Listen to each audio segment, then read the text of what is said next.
Radhe Radhe, Jai Shri Krishna and Namaskaram to each and every one of you. A very warm welcome to Sanskriti International 2025 Award Ceremony. We will begin today's proceedings by invoking the blessings of God and Guru. As is our sacred tradition, we will light the ceremonial lamp symbolizing the removal of darkness and the awakening of knowledge, wisdom, and divine grace. We are deeply blessed to have Swami Mukundananda ji light the ceremonial lamp and grace this auspicious beginning with his blessings.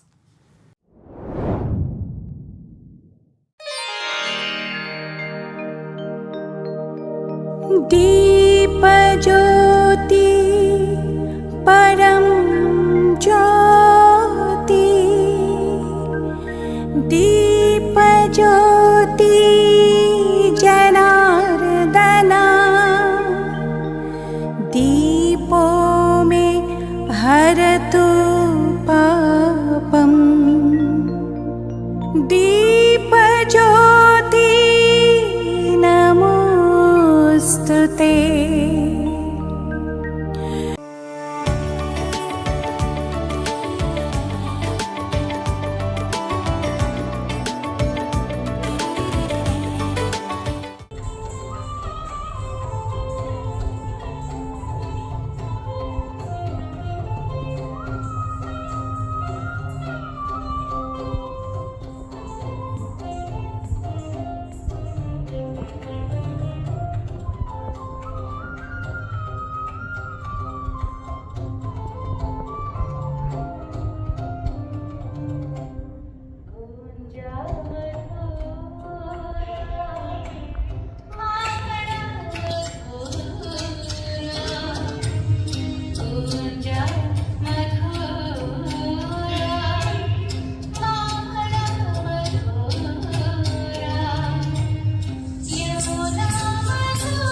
Thank you, Swamiji. Once again, it is truly my honor and privilege to welcome you to Sanskriti International 2025, a global celebration of the timeless richness, depth, and beauty of Indian culture and heritage. Sanskriti is not just an event, it's a movement, a heartfelt offering to preserve, nurture, and pass on our cultural legacy to future generations. Since 2016, Sanskriti has been celebrated across multiple locations: Connecticut, Dallas, North Carolina, and several other centers, bringing together communities united by their love for Indian art, values, and traditions. During the challenging times of COVID, when physical distances grew, our collective spirit did not weaken.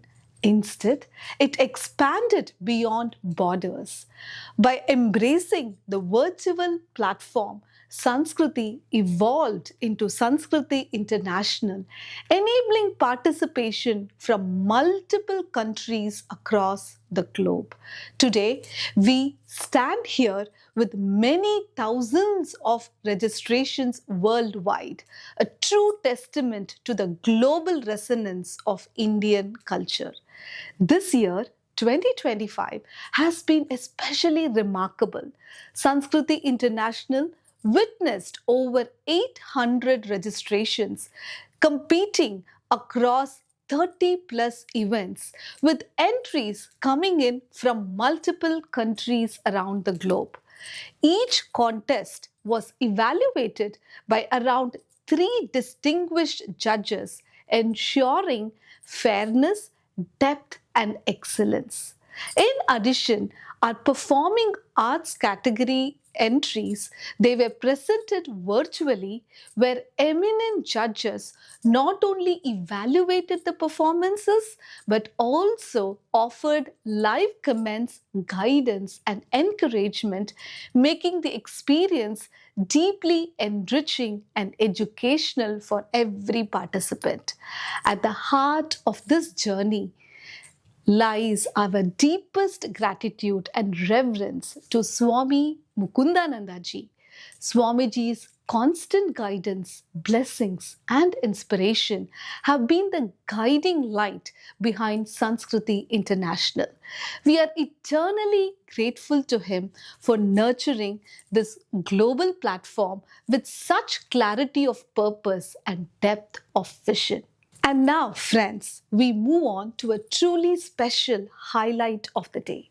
We are honored to present a thought-provoking and inspiring interaction between Swami Mukundananda ji and the renowned author and thinker Sri Amish Tripathi, joined by his sister Srimati Bhavna. This unique dialogue beautifully bridges ancient Indian wisdom with contemporary perspectives, traditions with modern storytelling, perfectly embodying the spirit of Sanskriti. Let us now watch this enriching interaction.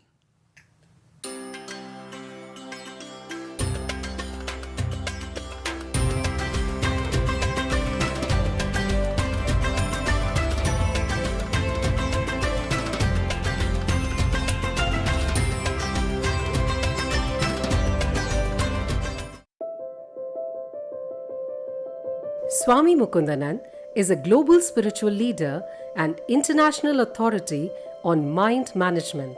He is the founder of Jagadguru Kripaluji Maharaj and a senior disciple of the 5th original Jagadguru Shree Kripaluji Maharaj. Swamiji conducts life transformation programs and spiritual retreats across 83 cities of the world every single year. People across the globe throng to attend the soulful retreats and family camps conducted in his divine presence. Swamiji has guided, inspired, and transformed millions of lives through his most logical, scientific, and devotional lectures. Swami Mukundananda is a visionary with a mission of spreading the message of selfless service to God. Swamiji has more than 5 million followers on social media, and he has established a vivid variety of specially designed free online courses that are serving the global community for many years. Swamiji has been the inspiration behind the multiple global events, including International Gita Festival, International Yoga Festival, Sanskriti International, and many more.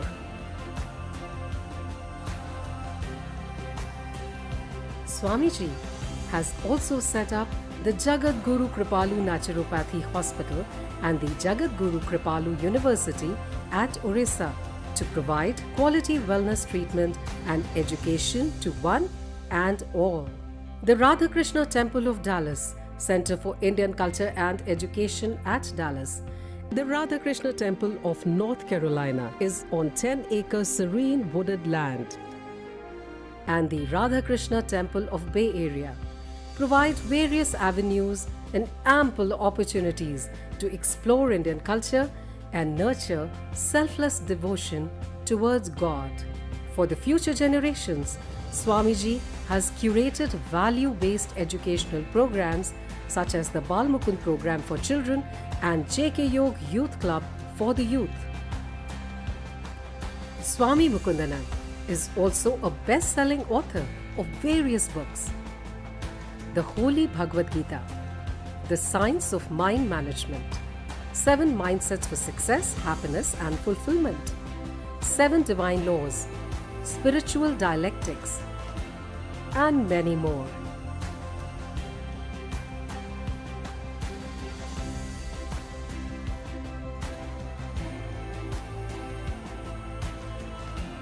Swamiji has touched the lives of millions across the globe to empower the soul, elevate the mind, and attain divine bliss. Ladies and gentlemen, please put your hands together to welcome Swami Mukundananda.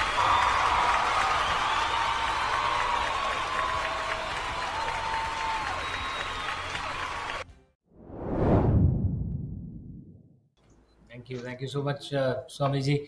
If I may just jump in straight into the questions, and Bhavna ji and Definitely. I will alternate.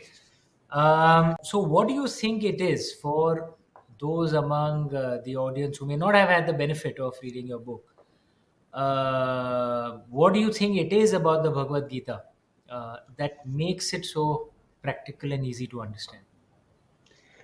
Yes, Amish, the Bhagavad Gita is part of the Smriti Shastras, and the Upanishads are a section of the Vedas, which are the Shrutis. So, the fact that the Gita is easier to understand than the Upanishads actually holds true for all the Smriti Shastras in comparison to the Shrutis. So, the knowledge is explained at a level where it serves the function it is supposed to. So when the acharyas wish to establish the authority of such some knowledge, then without diluting it, they present it hard and solid. And that is how the Vedas are presented as the ultimate authority. So bhutam bhavyam bhavishyancha sarvan vedat prasiddhyati. In this Sanatan Dharma, which we call Hinduism, the validity of any spiritual precept is established on the authority of the Vedas. However, just like you have the Constitution of India, and then there are commentaries written on it by lawyers, which elaborate and explain the meaning of it. Now, many law students, they read those commentaries and they don't even read the Constitution because the meaning is derived very clearly from the commentaries itself. So, likewise, the Bhagavad Gita, the aim out here is to make it understandable to everyone. The way the Vyas, who has divided the Vedas, he has also written the Mahabharata, of which the Gita is a part, but they are serving a different function.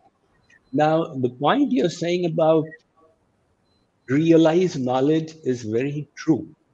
There is one theoretical knowledge which is in words, and the other is realization which comes from experience when we implement that knowledge. So the Bhagavad Gita is not content with merely presenting the truths. It wants us to have the methodology to realize those truths. And that is why there are two designations of the Bhagavad Gita. The first is Brahma Vidya, that teaches us knowledge of Brahman. And the second is Yoga Shastra, which gives us the yogic sadhana by which we can reach that highest realization. So, with that purpose in mind, the Bhagavad Gita is to the best I can. Thank you. Swamiji, devotion, bhakti, as a concept has always been very endearing to my heart and fascinating to my mind. I like to explore, this concept a great deal. What you have written in your commentary has been so pleasing, because at one level, you talk about the purpose of devotion as a step that will sweeten your heart. That is the aim. The object of devotion, whether it's a person or a guru or a deity, is almost incidental, because the goal is your inner world. In some sense, you've also, likened it to Sharanagati, surrendering, another very beautiful, inner realization. I also have, often wondered about a third element to devotion, which is, the opportunity to emulate, to emulate the qualities of the person or the guru or the deity that you are devoted to. So it is a very pleasing concept at different levels, from the yearning, the longing, which sweetens your inner world, to the opportunity to emulate qualities, of a person you look up to. I would love to listen to ideas on devotion from you. Definitely, Bhavna, that is a very interesting question where you have given your take on bhakti. So, factually, there's a statement they say in Braj, Bhakti Bhakta Bhagavant Guru Chatur Naam Vapu Ek, that bhakti and Bhagavan are non-different. Love for God is not different from Him. So, since that Supreme is infinite, love or bhakti or devotion to Him is also infinite. So, because it is so vast, different acharyas, different scriptures have defined it in through their own perspective. That is why the Gopal Tapani Upanishad states, Bhajanam Bhakti Bhajanam Nama Rasanam. Bhakti is the relishing of the bliss of God.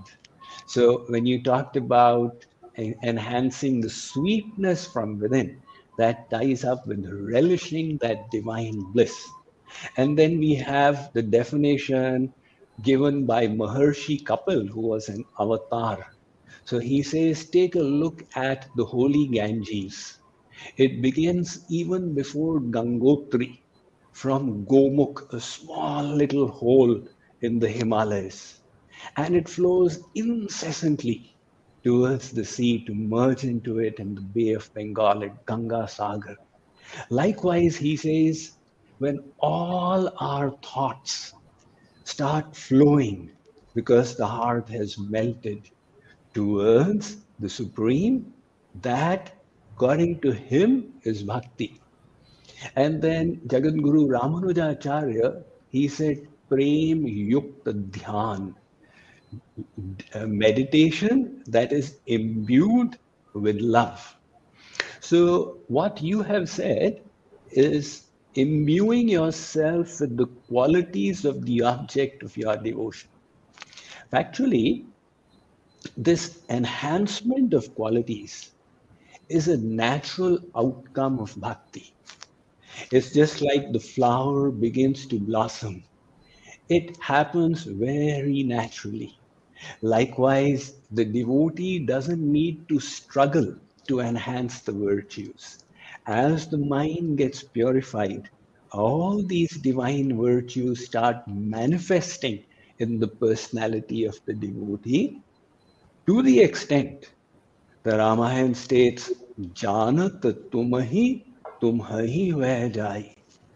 O Lord Ram, one who knows you becomes God-like. And the Vedas say, Brahmavit Brahmaiva Bhavati.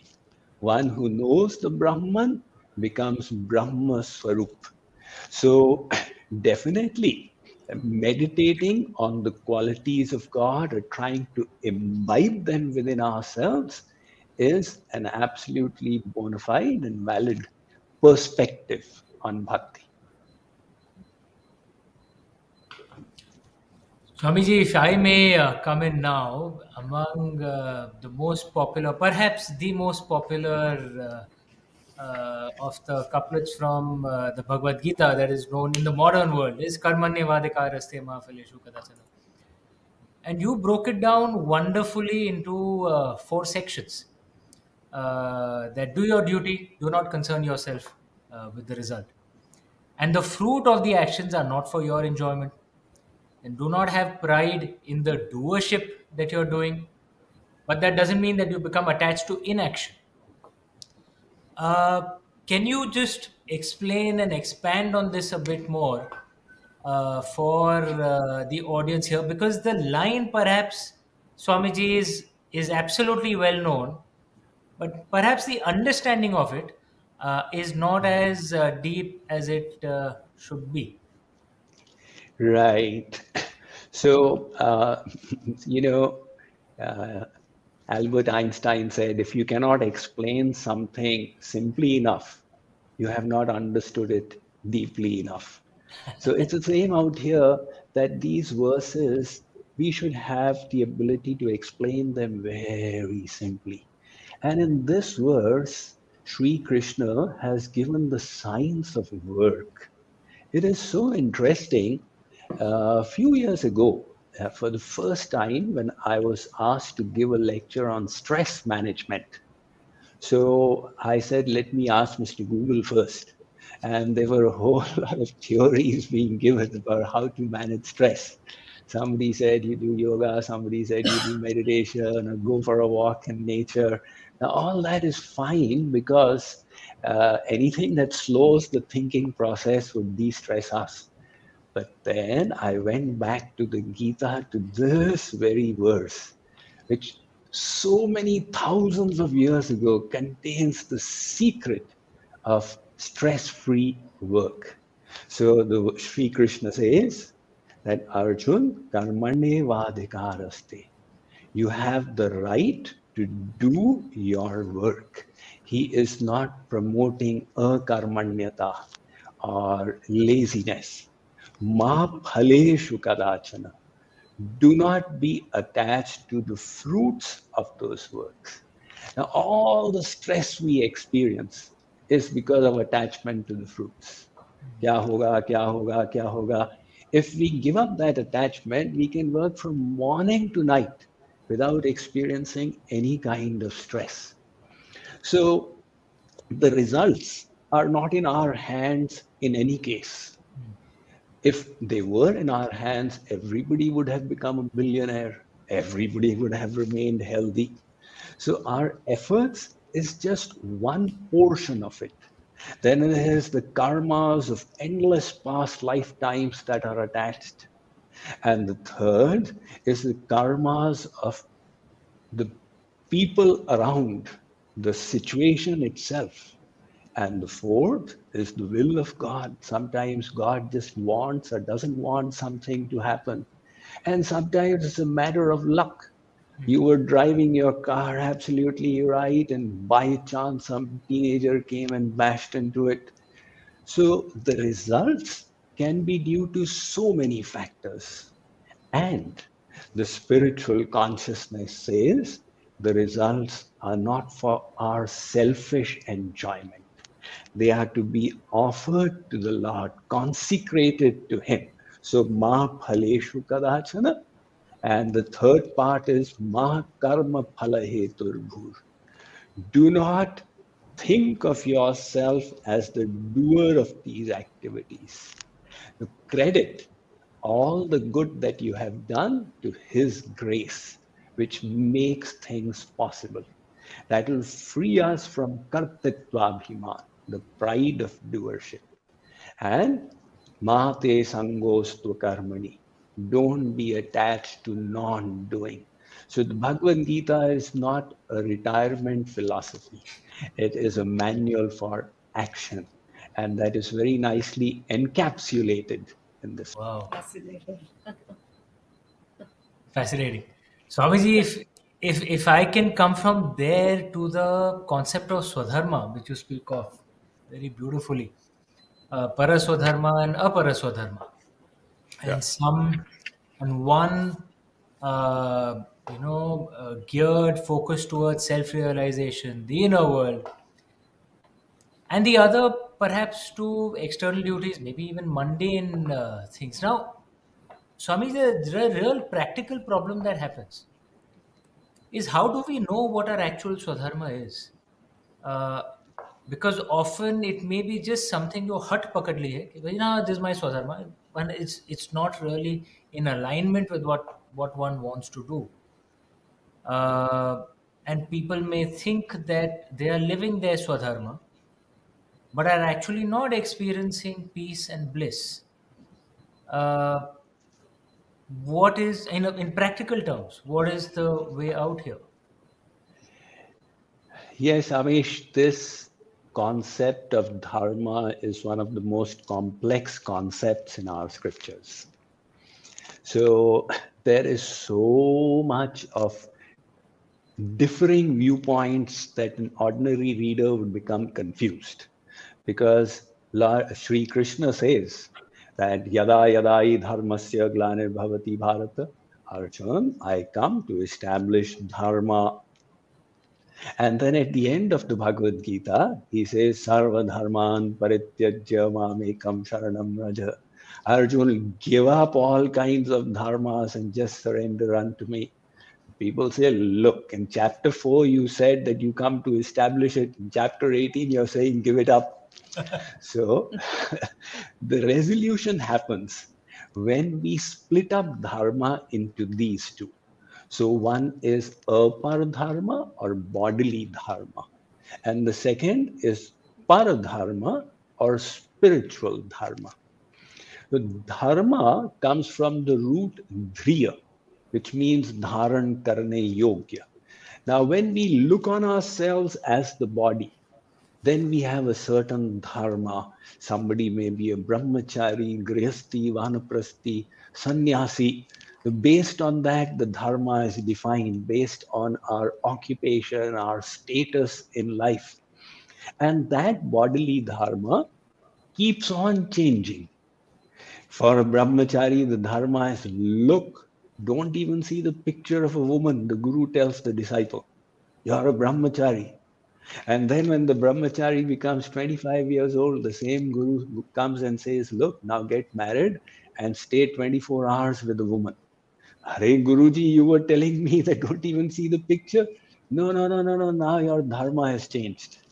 And then again at the age of 50, Guruji comes. Who is this? Guruji, she is my wife. These are my children.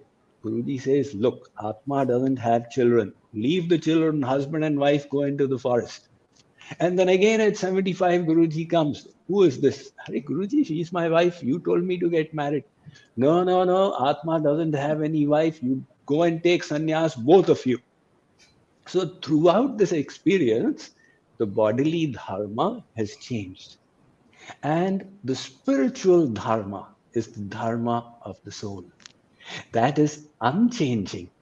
And the dharma of the soul has got nothing to do with the body, because the soul is a part of the divine. Its dharma is love for God. So, Savai Pumsam Paro Dharmo Yato Bhaktaradhokshaji.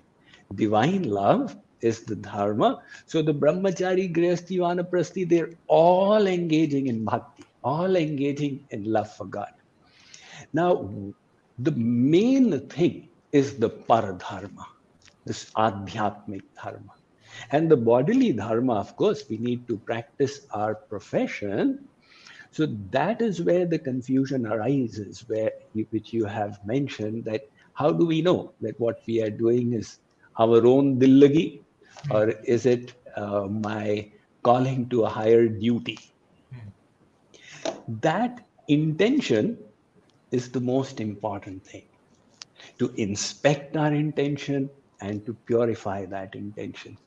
Like, for example, in the Gita, before listening to that divine wisdom, Arjuna is a warrior.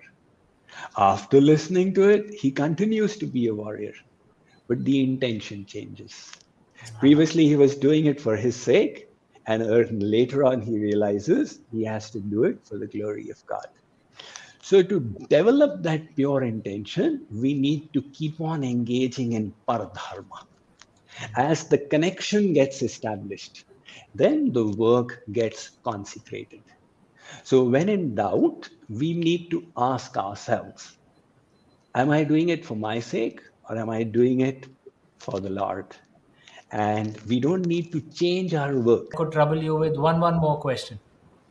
Yes, definitely. Please go ahead. It's a pleasure. Okay. So you have talked about the descending and ascending processes of knowledge. Can you expand a bit on that for the audience? Sure. I have put that in the introduction to the Bhagavad Gita to highlight the value of the knowledge that is there in the Bhagavad Gita.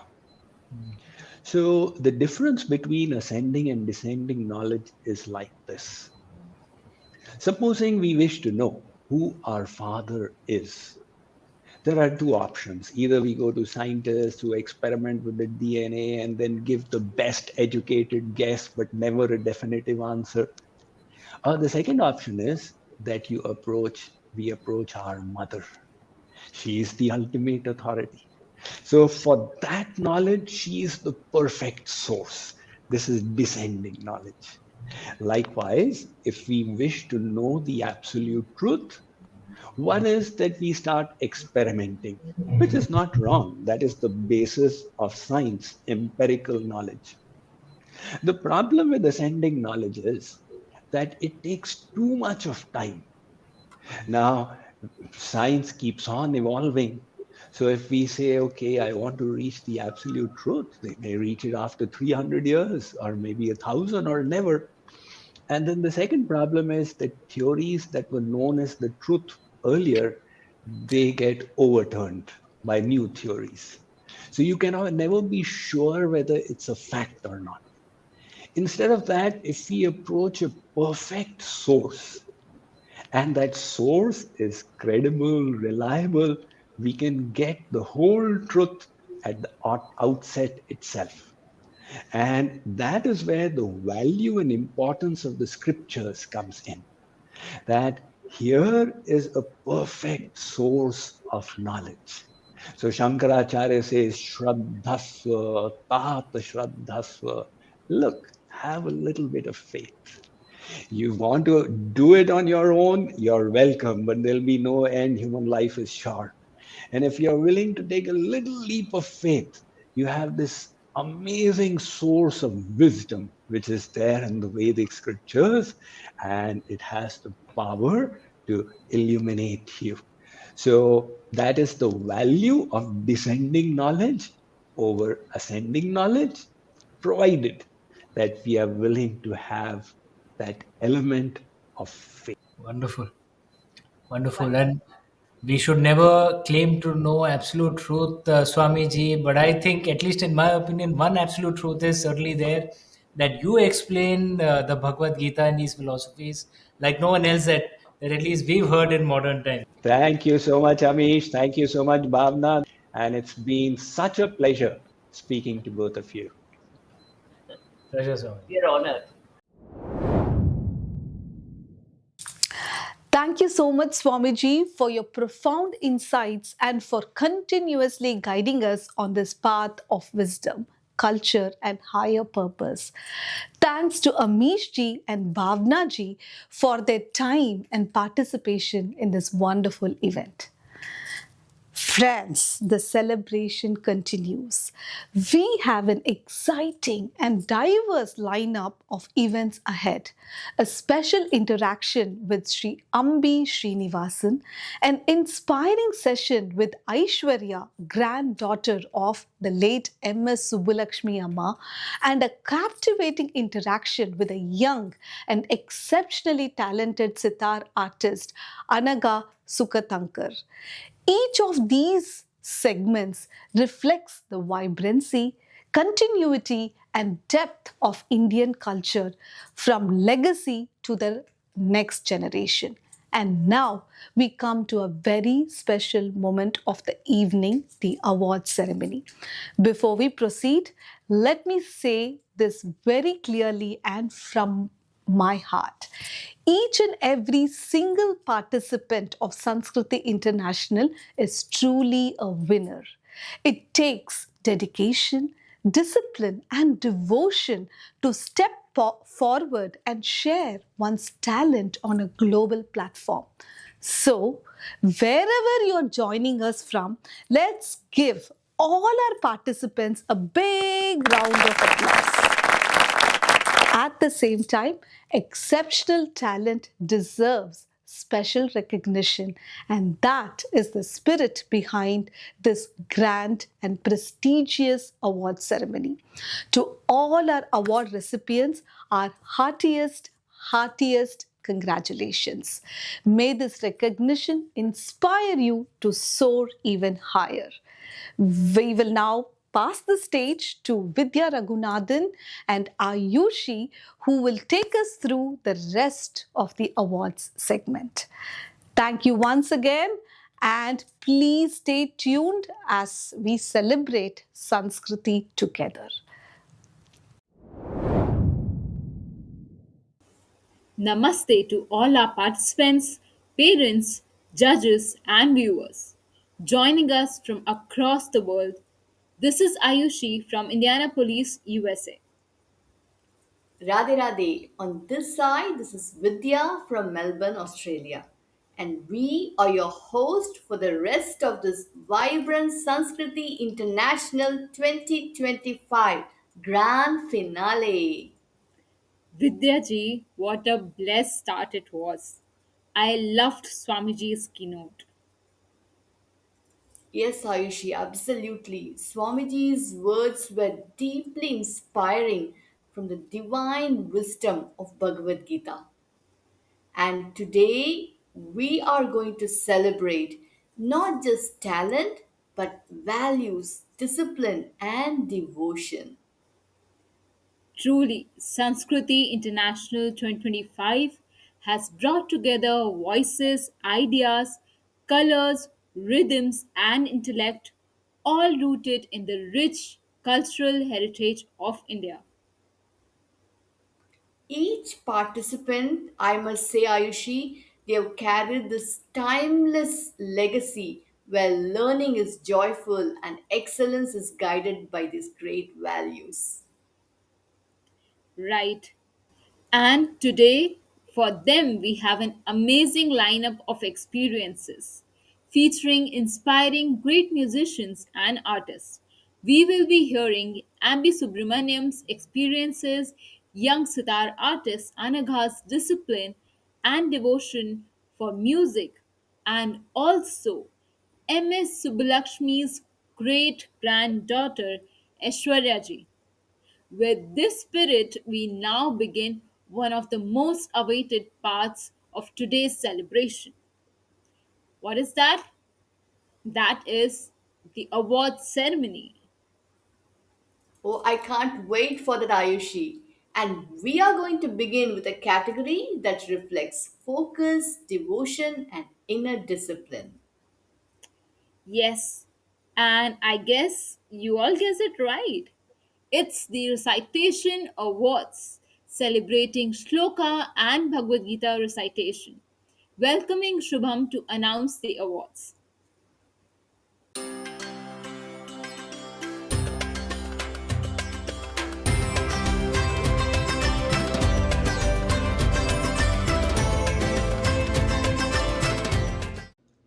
Radhe Radhe. Now I'm going to announce the awards for the recitation contest. In this, the participants were asked to recite the verses from Bhagavad Gita and shlokas. For Bhagavad Gita verses, Group 2, first place goes to Padmini Vishwanath, second place to G. Kanakadas, third place to Shrujani Shubhalakshmi, and special mentions to Hiya Mupidi. Now let's watch the video of this group. Sanyasam karmanam Krishna punaryogam cha samsasi yathreyayetayorekam tanme bruhi sunishchitam. Om Shri Paramatmane Namaha Yavanatha udapanem Sadvata sampludodake tavan sarveshu vedeshu brahmanasya vijanatah. Sanyasam karmanam Krishna punaryogam cha shankhashi yachreyayetayorekam tanme bruhi sunishchitam. Let's give a round of applause to all the participants. Now in Group 3, first place goes to Harivats Shri Ram, second place to Sai Yeshin, third place to Srivatsan Marimu. Now let's watch the video of this group. स्थाने ऋषिकेश तव प्रकीर्त्या जगत् प्रहृष्यत्यनुरज्यते च रक्षांसि भीतानि दिशो द्रवन्ति सर्वे नमस्यन्ति च सिद्धसङ्घाः. परं भूय प्रवक्ष्यामि ज्ञानानां ज्ञानमुत्तमं यज्ञात्वा मुनयः सर्वे परां सिद्धिमितो गताः. इदं ज्ञानमुपाश्रित्य मम साधर्म्यमागताः. मदनुग्रहाय परमं गुह्यमध्यात्मसंज्ञितं यत्त्वयोक्तं वचस्तेन मोहोऽयं विगतो मम. And let's give a round of applause to all the participants. In Group 4, first place goes to Mrinal Desai. Special mention to D. Sri Priya. Now let's watch the video of this group as well. Maya saktamanav partha yogam yunjanmadashrayah asamshayam samagram mam yatha jnasyasi tashrunu. Let's give a round of applause to all the participants. Now for shloka, for Group 2, first place goes to Akshara Pocham, second place to Adrit Sain, third place to Gautam Gokul, special mention to G. Kanakadas. Let's watch the video of this group. कल्यतां मम कुरुष्वतावतीं कल्यते भवदुपासनं यया स्पष्टमिष्टविधयोगचर्यया पुष्टया श्रुतवतुष्टिमाप्नुयाम्. ब्रह्मचर्यदृढतादिभिर्यमैराप्लवादिनियमैश्च पाविताः कुर्महे दृढममी सुखासनं पङ्कजाद्यमपि वा भवत्पराः. गुरुर्ब्रह्मा गुरुर्विष्णुः गुरुर्देवो महेश्वरः गुरुः साक्षात् परं ब्रह्म तस्मै श्री गुरवे नमः. तस्मै श्री गुरवे नमः. ब्रह्ममुरारिसुरार्चितलिङ्गं निर्मलभाषितशोभितलिङ्गं जन्मज दुःख दुःखविनाशकलिङ्गं तत्प्रणमामि सदा शिवलिङ्गम्. Let's give a round of applause to all the participants. In group 3, first place goes to Sai Yeshin, second place to Sri Vatsan Marimuthu, third place to Surya Indushekhara. Let's watch the video of this group as well. उत्तरो गोपतिर्गोप्ता ज्ञानगम्य पुरातनः शरीरभूतभृद्भोक्ता कपीन्द्रो भूरिदक्षिणः सोमपोऽमृतपस्तोमः पुरुजित्पुरुषत्तमः विनयो जयः सत्यसन्धो दाशार्हः सात्वतां पतिः. वसुदेवसुतं देवं कंसचाणूरमर्दनं देवकी परमानन्दं कृष्णं वन्दे जगद्गुरुम् अतसी पुष्पसङ्काशं हारनूपुरशोभितं रत्नकङ्कणकेयूरं कृष्णं वन्दे जगद्गुरुम्. अयोध्यापुरनेतारं मिथिलापुरनायिकां राघवानामलङ्कारं वैदेहानामलङ्क्रियां रघूनां कुलदीपं च निमिनां कुलदीपिकां सूर्यवंशसमुद्भूतं सोमवंशसमुद्भवाम्. Let's give a round of applause to all the participants. In group 4, first place goes to Mrinal Desai, second place to Anu Pratha K, special mention to Kirthana Sekar. Let's watch the video of this group as well. सुन्दरगोपालं उर्वनमालं नयनविशालं दुःखहरं वृन्दावनचन्द्रम् आनन्दकन्दं परमानन्दं धरणिधरम्. नमामीश्वरं सच्चित् आनन्दरूपं लसत्कुण्डलं गोकुले विराजमानं यशोदापियोलुकलादवमानं परामृष्टम् अत्यन्ततो धृत्यगोप्या. Let's give a round of applause to all the participants. Now, the next competition is digital poster contest. In this contest, the participants were asked to create digital posters on art, music, and Indian classical dance. In group 2, first place goes to Vedant Saraiya. Special mention to Reyanch Ayagiri. Now let's watch some of the presentations from the participants.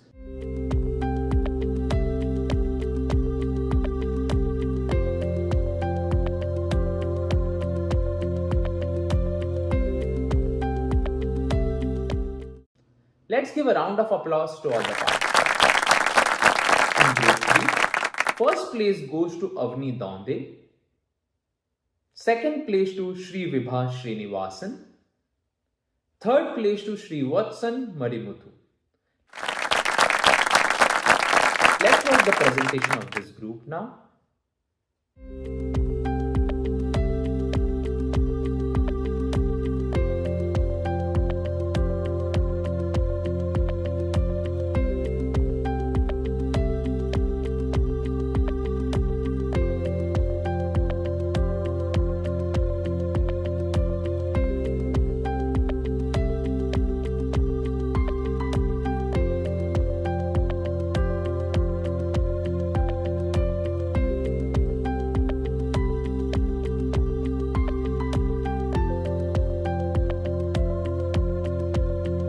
Let's give a round of applause to all the participants.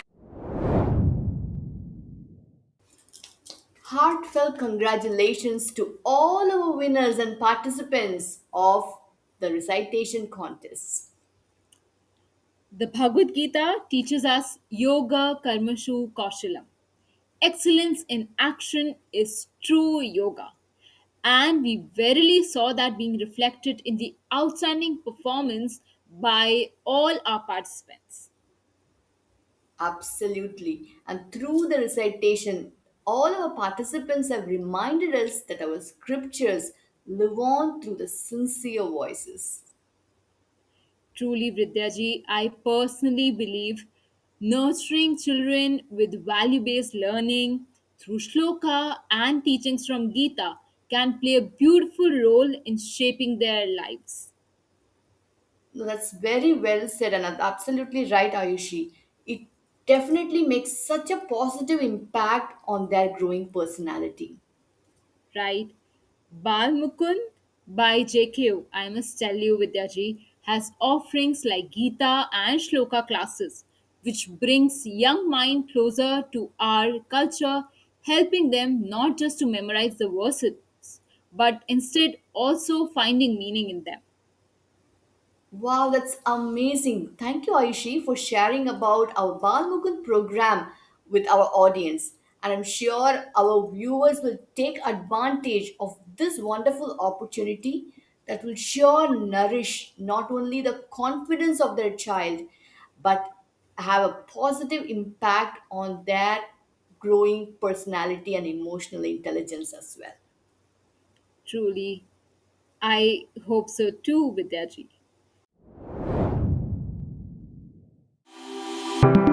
Bal-Mukund is a personality development and character building program for children and young adults envisioned by Swami Mukundananda.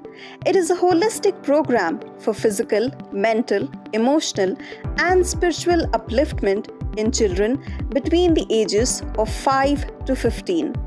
Bal-Mukund focuses on imbibing the highest value system grouped as Kripalu values.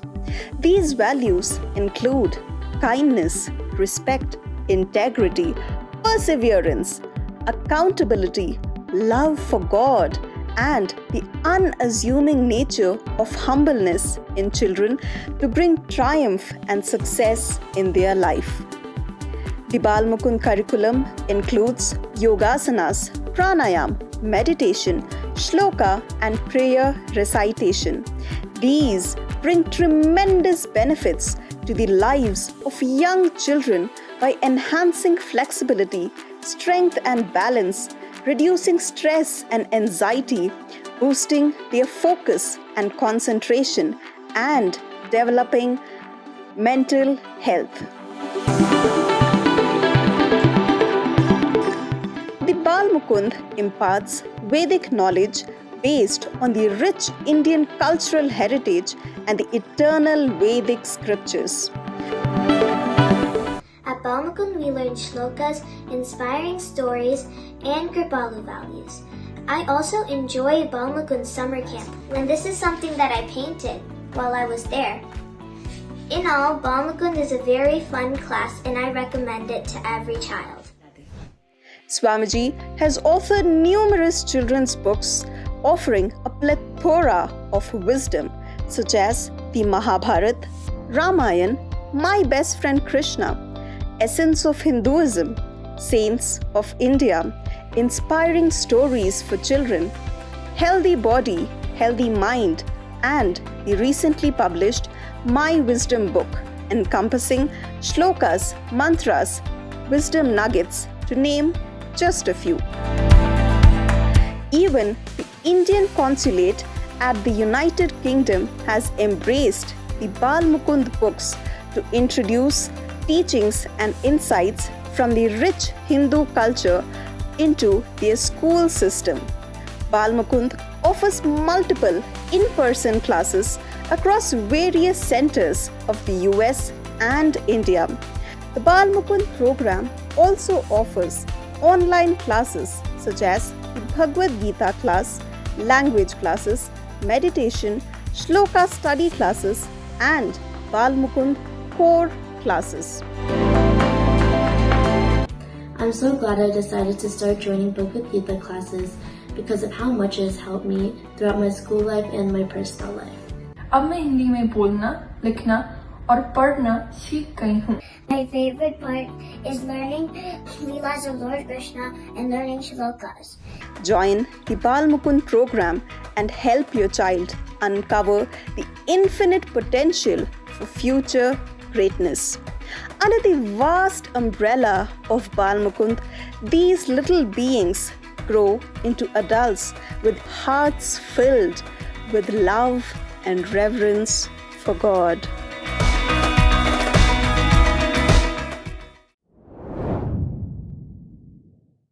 And now we will move on to a very, very special segment of today.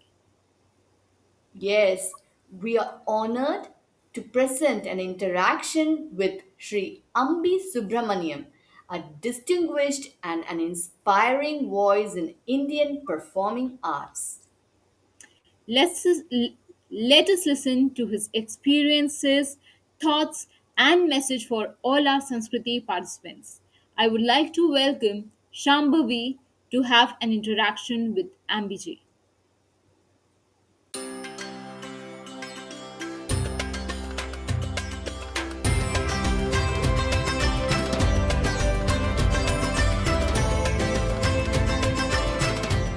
Namaste and welcome to Sanskriti International 2025.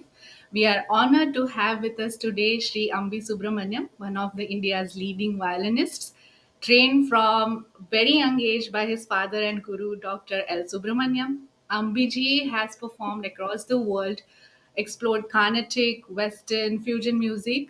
He also co-leads the Subramanyam Academy of Performing Arts, SAPA, in Bangalore.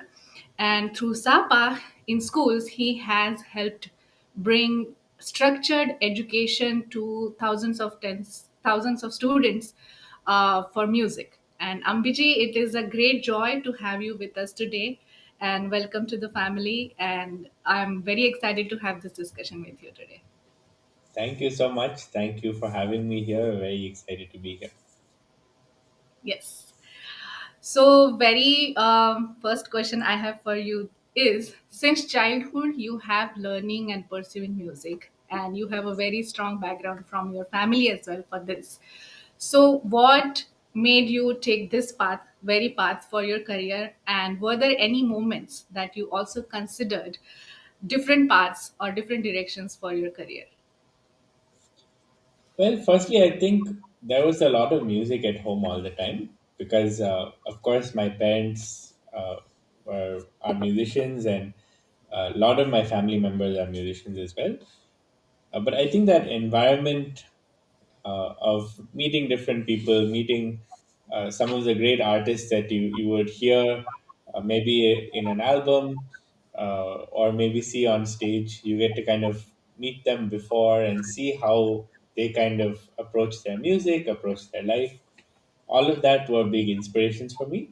So I think I was always interested in music, and I think when I started playing, it was kind of a very informal thing where I had a tiny violin at home and I was just trying to kind of imitate what my dad was doing or what people around me were doing. At some point, it became a little more formal, structured, and then I think when I was about 13, I decided, okay, this is what I want to do for the rest of my life. But yeah, I mean, I always interested in cricket, in math. So maybe I would have, if not for music, something in that direction. But I think I was always interested in music and especially like the violin and composing. Yeah, that's your being 13 and deciding that you have want to do music is also incredible. Actually, many of the children have so many interests, but they don't know how to pursue and what to pursue, especially when they are in foreign countries. And that brings me to the next question that I had for you is, you have a lot of experience learning music and growing up in the foreign country as well. What was that like for you, and how did it shape your connection with Indian culture and tradition and the instruments that you play? So honestly, we moved when I was very young. So Oh, when I was about 4, we moved to Bangalore. So I don't have too much memory of growing up in the US. Then maybe my sister or brother would have a little more. But I will say this, that uh, during like during my travels and kind of seeing different kids growing up in different places, mhm. uh, whether it's say the US or the UK or say Malaysia, Singapore, any of those places, uh, I think it's amazing to see how people have really held on to Indian culture, Yeah, and whether it's kind of going and learning shlokas or learning music or learning dance, whatever it is that speaks to them personally.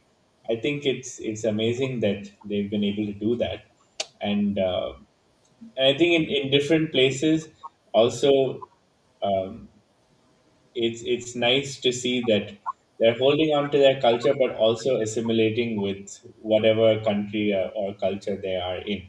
yeah, So say Indian Americans will also have a little bit of that Indian element, but also their American element, just like Singaporeans will have a little bit of that. So I think it's wonderful that Indians have both been able to kind of assimilate yeah. with wherever they are, but also keep their culture very close to them. Yeah, I think with your answer, this answer, parents of who are watching this video are going to be very happy because they have a very big role of having their kids very connected to the tradition, even being in foreign countries, and that's very incredible. Another question, next question I have for you is: you have performed in iconic venues, platforms with great artists and specialists in the field. So, what that experience helped you, and what that experience impacted you, and like, are there any key takeaways that you learned from such big experiences performing all over the collaborations and world and everything? So I think for me, collaborations and meeting people are what really inspire and drive me, because when you meet different people, their thought process is different. The way they approach music, the way they approach life is extremely different. So that always kind of makes me think in a different way. I remember meeting this incredible Hungarian gypsy violinist, Robbie Lakatos. So what was incredible was, for me, the thing that I really learned from him is that no concert is big or small. The reason I say that is because I've seen him perform in an open air venue for like 5,000, 10,000 people, and I've seen him play in a small place like a private kind of concert for 30 people, and it was the same intensity. And for me, that was incredible to see.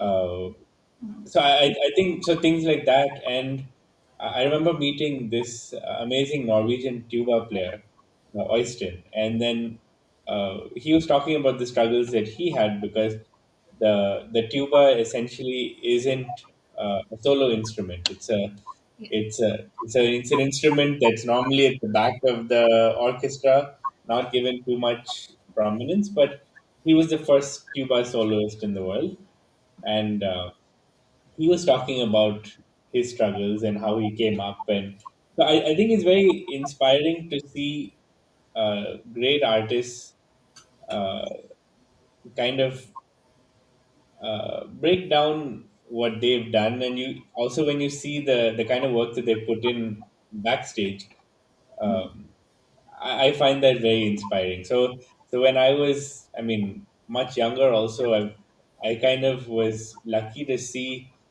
the hard work that these great legends have are still putting in. So I think that became a lesson to me that if I wanted to do anything useful with my life, I need to also kind of put the same effort. Yeah, yeah. That all you mentioned is a sign of true um, artist. I mean, they have to be dedicated and serious all the time, and that is what people can Absolutely. learn from artists. Yeah, and I think so. Then it's more about where about your artistic journey, and you want to kind of make sure that you are better every day. So I think it's more about kind of looking at your journey, and if you're able to say, okay, I'm better than I was 1 year ago, or I'm better than I was 6 months ago, then I think that's the main goal. Yeah, that is a very good thing that we can learn from all these. Many parents love their kids to learn art, but they also worry about their career or stability, because like there are different kind of jobs and fields that sometimes pay more than art, being in the field of art. So music is beautiful, but what about career and stability for many kids? And what would you say about that, that will calm maybe or help parents point of view here? So that is a very valid point, and that is also something that we've also been actively working on to make sure that. So one thing is, as a performing artist, there are certain number of concerts. There is all of that, but our aim is to kind of really look at the music ecosystem as a whole.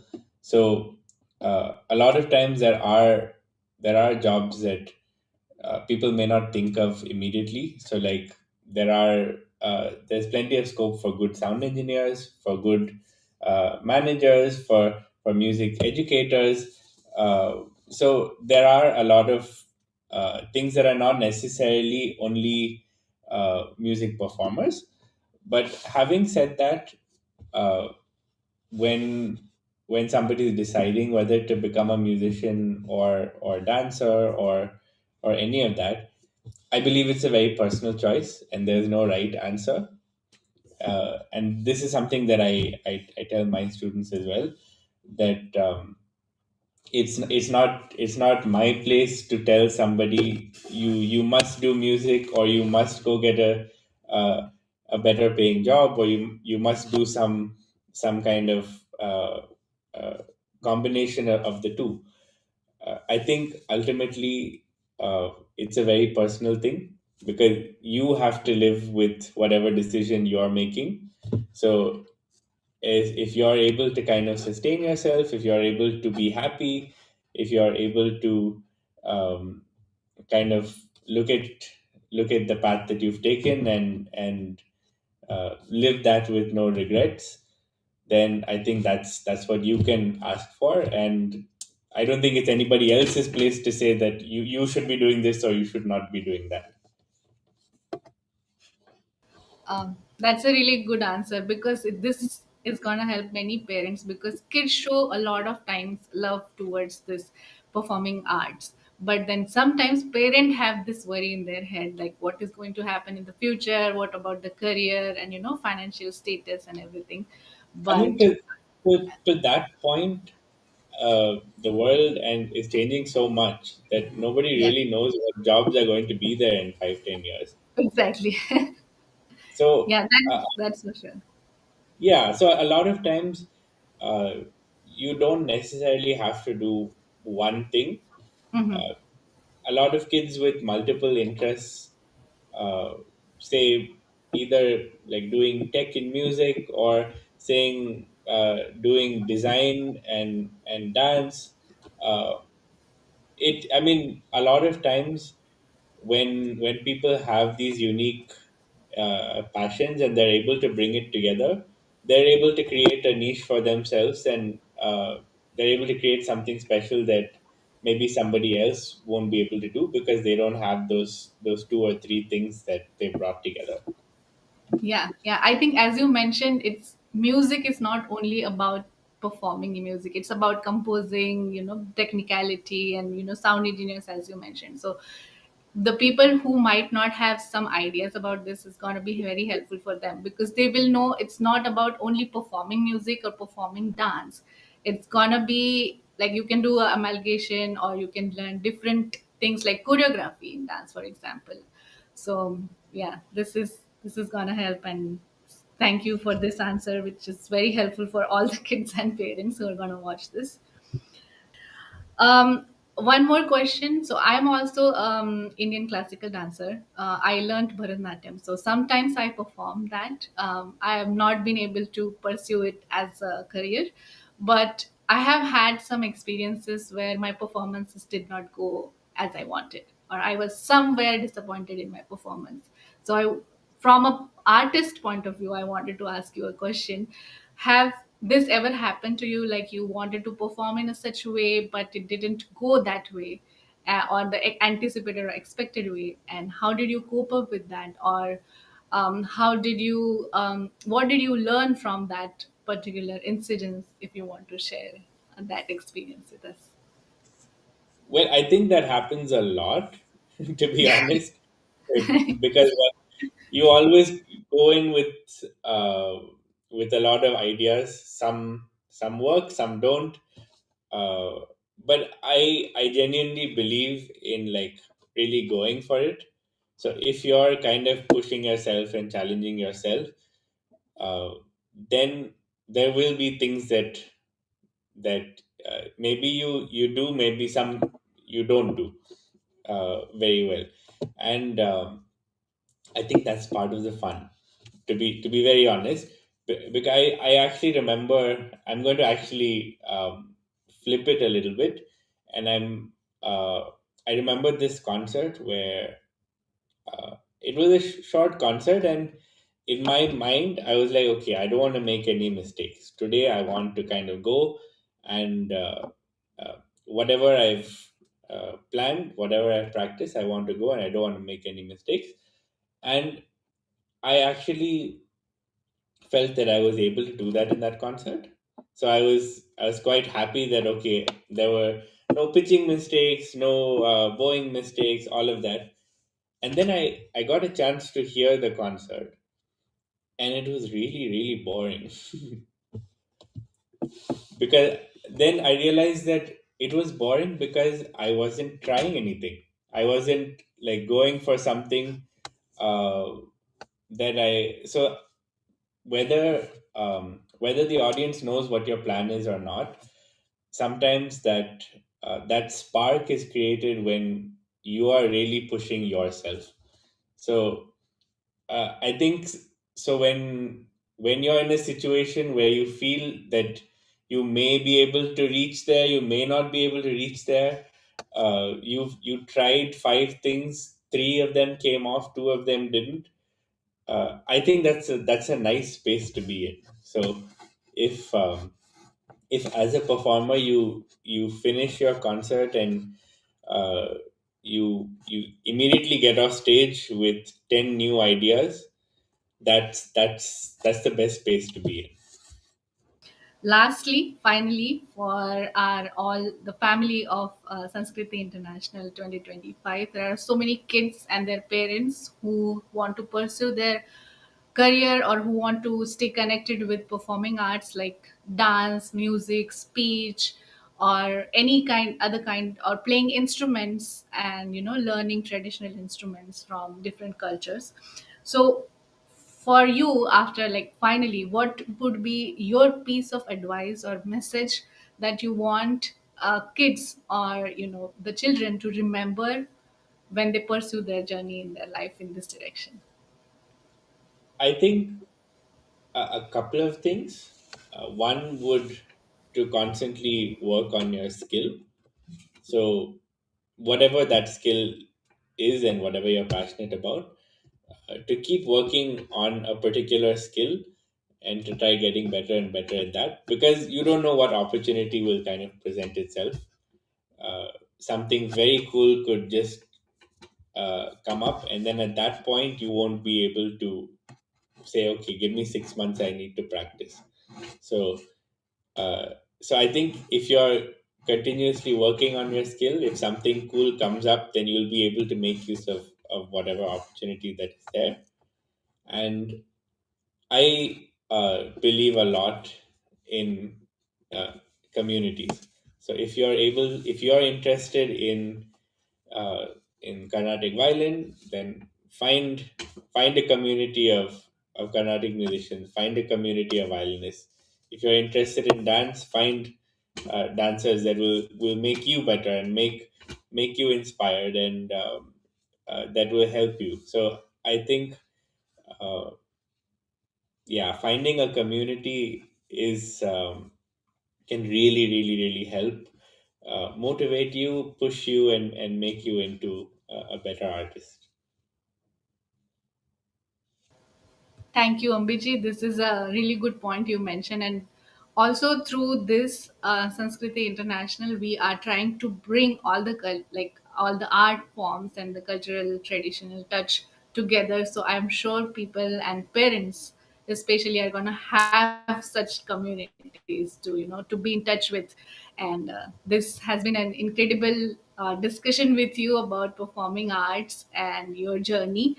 So, on the behalf of Sanskriti International 2025 family, I would like to thank you for your time and your guidance through all the kids, and for your amazing work that you do, and for amazing person that you are.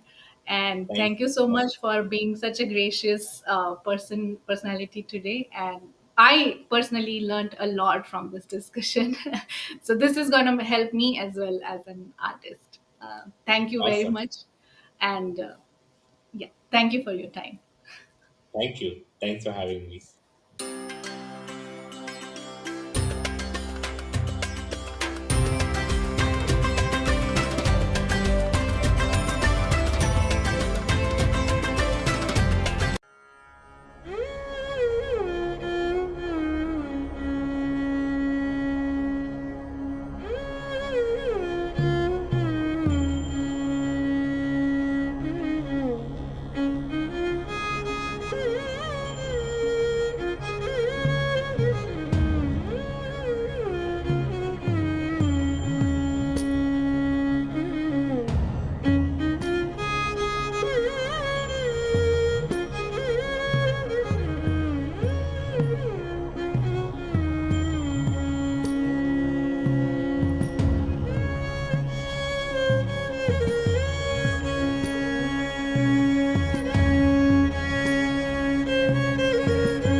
Thank you for that enriching and heartfelt interaction. It was so good to hear from such a humble personality. Yes, and your journey and insights have inspired our young participants to pursue excellence with humility and dedication. And next, we celebrate the sharp minds and curious hearts. Let's move on to the quiz awards, including Ramayana quiz, Mahabharata quiz, math quiz, and IQ quiz. I would like to invite Reema ji to announce all the winners.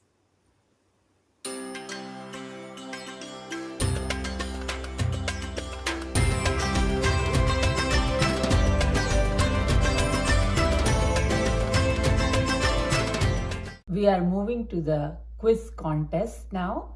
The quiz contests were based on many of Swamiji's books. Plus, we also had IQ quiz and math quiz. So let's get started with the My Best Friend Krishna quiz.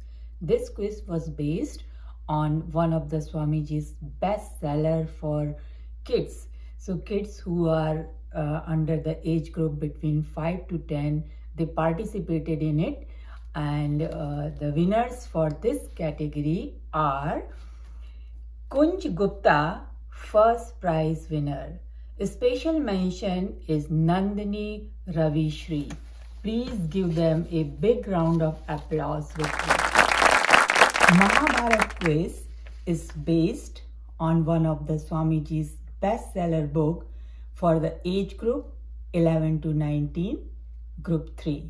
And for this quiz, the contest winners are Pratiksha Moharana, first prize winner, Mahi Pamaraju, second prize winner, and a special mention is Sara Gulapala. Congratulations to all of them. Please give them a big round of applause. IQ quiz was for group 2 kids as well as for group 3 kids. So in group 2 category, winners are first place goes to Navya Mupadi and special mention is Mithran Vinod. In group 3, the first prize goes to Pratiksha Moharana, second place goes to Kritika Moharana, and the third prize goes to Parinita Jaydeep. So give them a big round of applause to all the IQ quiz winners in group 2 and group 3 category. Ramayana quiz was based on one of the Swamiji's bestseller book for the kids who are age group between 5 to 10 and 11 to 19. Both group 2 and group 3 kids participated in this Ramayana quiz contest. Let's start with group 2 Ramayana. First prize winner is Meera Raman. Special mention is Nandini Ravishi. Group 3 Ramayana winners are following. First prize goes to Pratiksha Moharana. Second place winner is Parinita Jaydeep. Third place is a tie between Sai Rishitha and Sara Gulapala. Congratulations to all of you. Please join me to give them a big round of applause. Next quiz was based on math. Math quiz is age-based, and here we have two age groups 7 to 8 and 9 to 10. So we will start with the kids who are 7 to 8 age group. In that category, the winners are following. First place goes to Jaisha Agrawal. Second place goes to Yashvi Vijay Sarathi. Third place goes to Akshara Pocham. Math quiz age group 9 to 10. First place goes to Shakti Sonje and special mention is Parinita Jaydeep. Congratulations to all of you. Let's give them a big round of applause.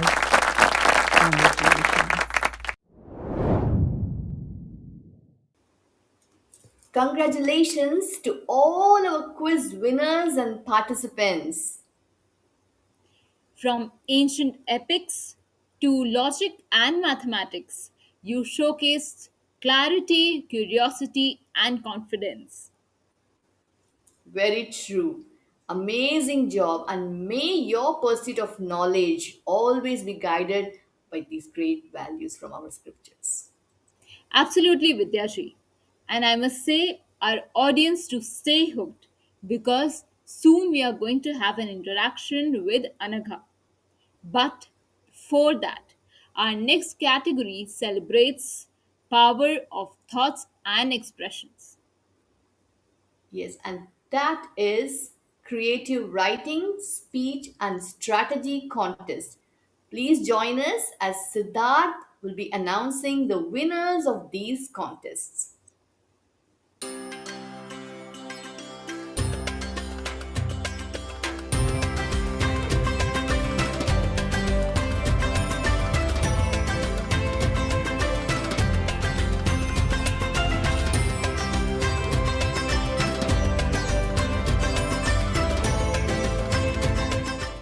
Radhe Radhe.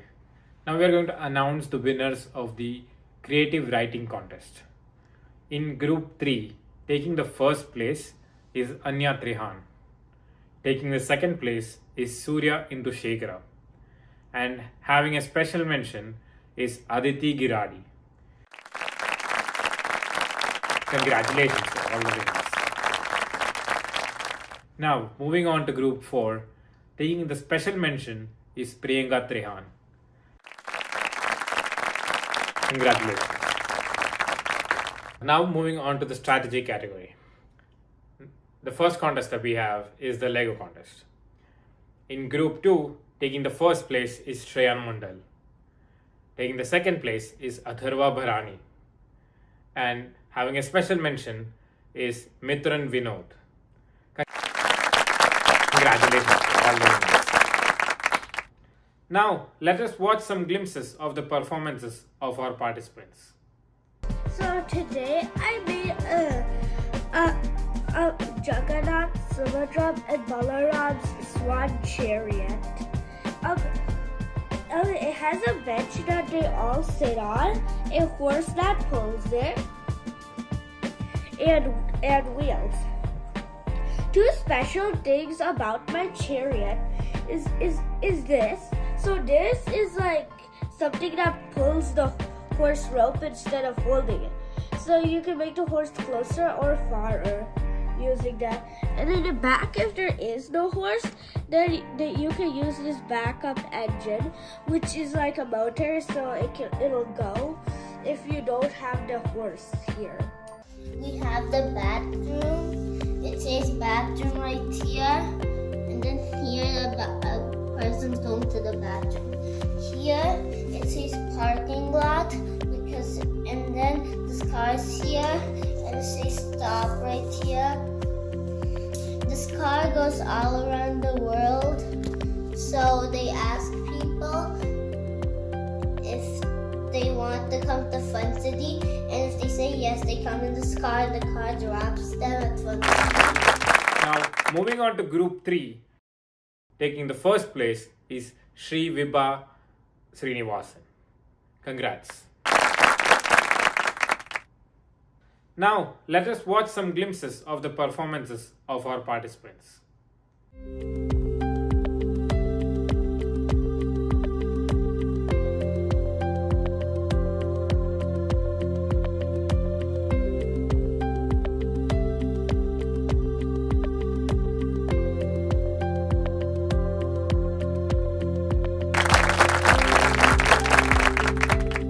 Now we are going to announce the winners of the chess contest.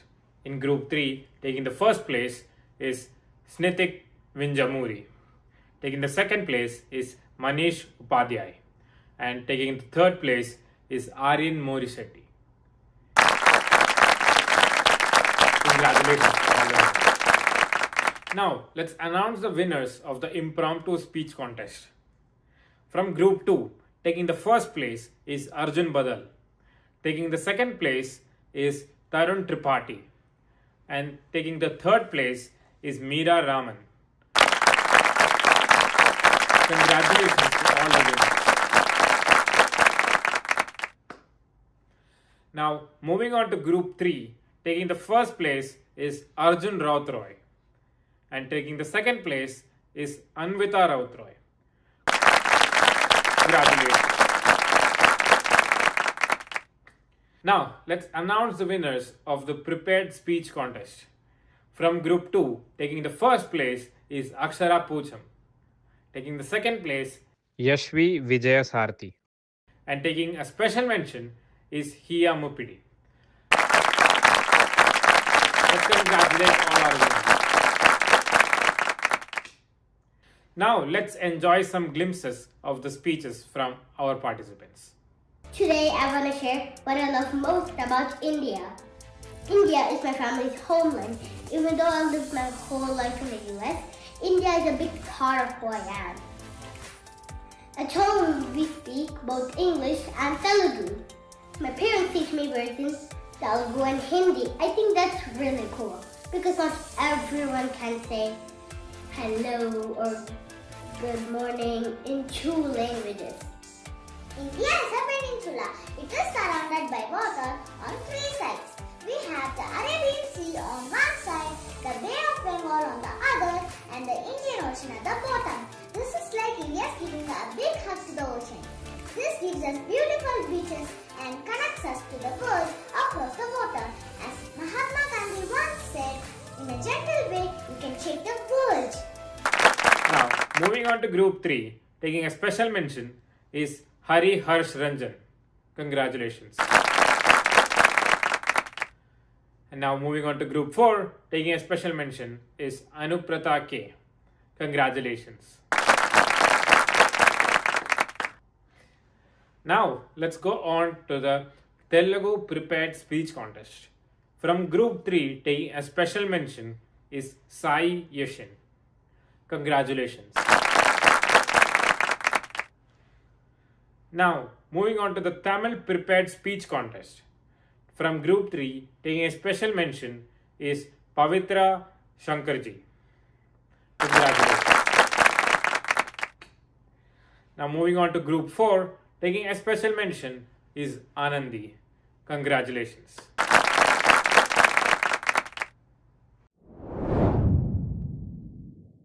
Oh, that's so amazing. Definitely, such programs make a huge difference in our growing youth. And now we move from words and intellect to melody and devotion. And now we are delighted to present an interaction with our young prodigy, sitar artist Anaga Suktankar, who brings alive the richness of Indian classical music with remarkable grace and sensitivity. Our Bal-Mukund Prajne, who is currently also a member of JKYog Youth Club, will be interacting with her.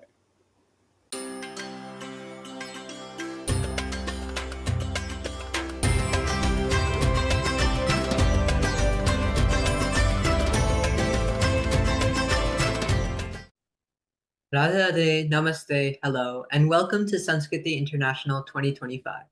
Today, we are welcoming Anaga Suktankar to the stage with Anaga Suktankar is an 11-year-old sitar prodigy who has been training under her grandmother in the Kirana Gharana and already performs complex Hindustani classical pieces, bhajans, and patriotic songs with remarkable maturity. She set an Asia Book of Records title by performing a continuous 2.5-hour sitar recital at just the age of 10 and continues to inspire young learners worldwide through her performances and talks. So, Anaga, for all the children watching, how would you introduce yourself in one sentence? Hello, I'm Sitarist and I love music. That's a pretty accurate introduction. Can you tell us your earliest memory of learning sitar with your grandmother? What was that first experience like? I started playing the sitar when I was 7. Initially, I was very excited, but afterwards, I realized my fingers would pain a lot. And then gradually, after months, the pain reduced. I suppose that'd be a classic example of perseverance. Do you remember a moment where you first truly fell in love with the sound of a sitar, maybe a song or a concert that made you think, I want to do this or I want to pursue this as a passion? Since my birth, I have been listening to my grandmother's sitar. I also had a toy sitar to play with. And then I started listening to Pandit Ravi Shankar ji, Ustad Shahid Parvez Khan ji, and my Guruji, Ustad Shakir Khan ji. And this is how my love towards the sitar slowly started growing. That's a lot of exposure to the sitar at an early age, and that's really great. You're still in school and you're also practicing so much music. So how do your parents, your grandmother, and your teachers support you in this journey? My family is my biggest support. Right from my diet to my riyas, everything is well planned by my parents. I just have to follow it. And my principal ma'am, teachers are very supportive to my music. That's great. It's very important to always have a good support system so that they can help you along the way. Many Sanskriti children are curious about your day. Can you walk us through a normal day in your life? So school, homework, practice, and maybe fun? Yeah, generally my day starts by 7. Before going to school at 9:40, I do 1 hour riyas. After coming back from school at 4:40, I do class with my Guruji or with my grandmother. Weekly twice, I have Hindustani classical vocals.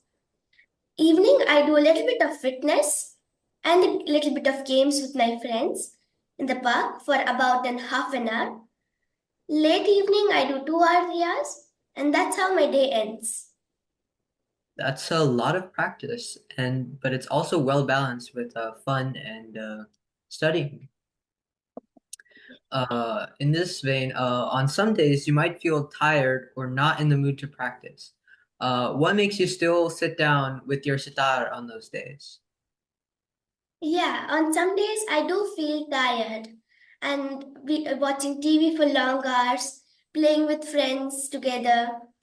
But somewhere my love towards my music pulls me back and I end up sitting with the sitar again. I suppose that can be an inspiration to people who want to try music again. And about your Asia Book of Records performance, you played sitar for 2 hours and 30 minutes to set a record. When you first heard about this idea, what did you feel? What were your thoughts?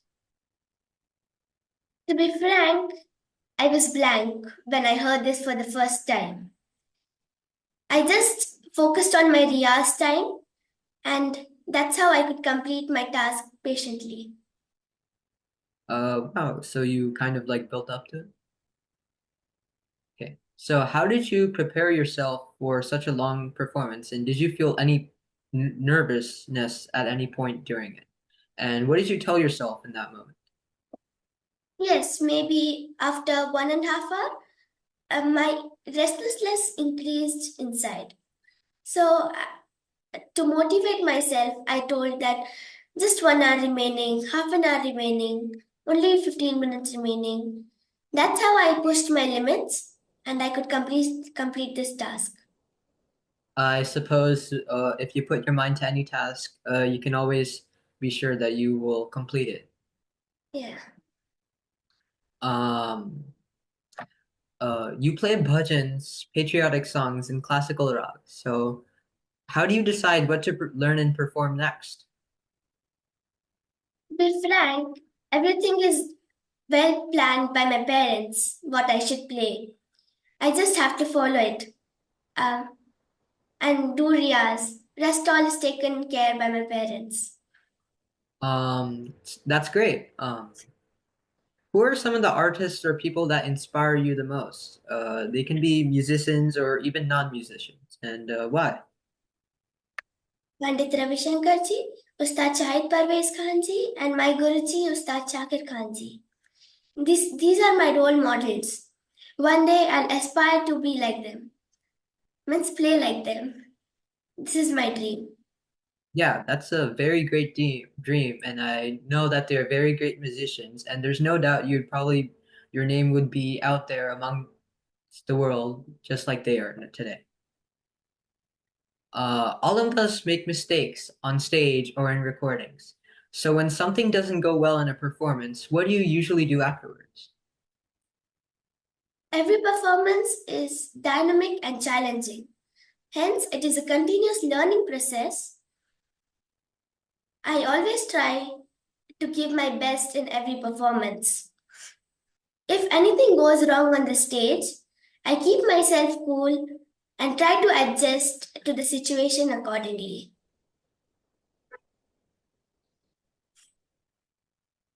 Right, okay.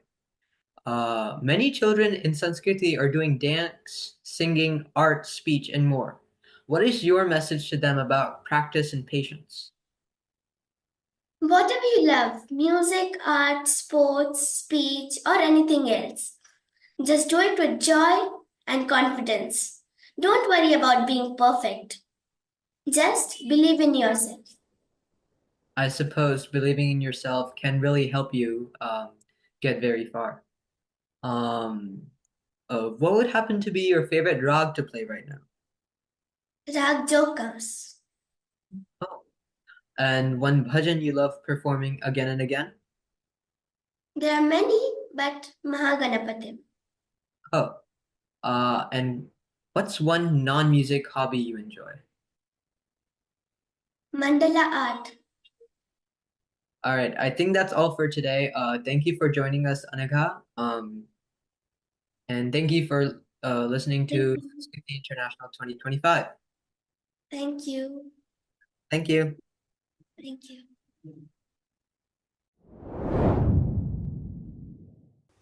What a soulful and uplifting interaction. You reminded us that behind the performance of music lies a great deal of dedication and discipline. Our next segment now celebrates creativity through colors, lines, and patterns. Yes, so let's announce the Visual Arts Awards, which includes Madhubani, Worli Arts, pencil sketching, drawing, and coloring.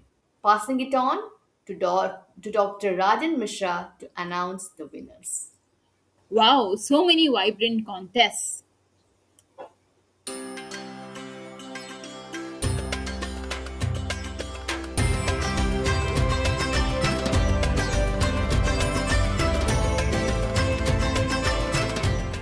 Radhe, so as you celebrate grand finale of Sanskriti International 2025, in this segment we will be announcing the winners of visual arts category, and we'll start with Worldly contest. Okay, so we'll start with the group 2 of Worldly art contest, and the first place in this goes to Adrit Sai. A special mention in group 2 goes to Gautam Gokul. Now let's take a look at the beautiful Worldly contest from group 2.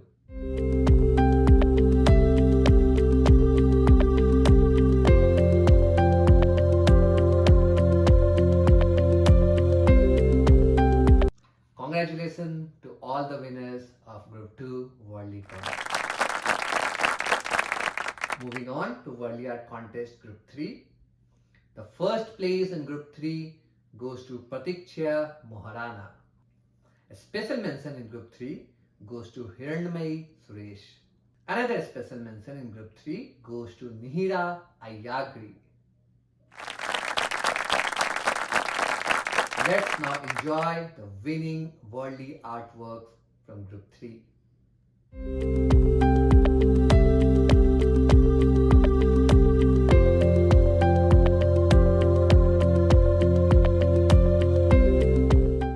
Let's give a big round of applause for all the winners of Group 3 Worldly Art Contest. Next, we have Worldly Art Contest Group 4. And we have a special mention in Group 4 for Kavita Sahu. Moving on to Pencil Sketch Contest. In Pencil Sketch Contest Group 3, the first place goes to Pratikshya Maharana. A special mention in Group 3 goes to Sannidhi Bhatt. Now enjoy the pencil sketch masterpieces from Group 3.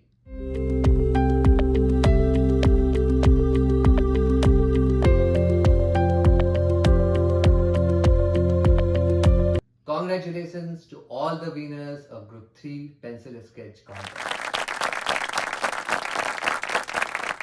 Moving on to Pencil Sketch Contest Group 4. First place in Group 4 goes to Upasna Nonia. Special mention in Group 4 goes to Kavita Sahu. Let's now see the pencil sketch work from Group 4.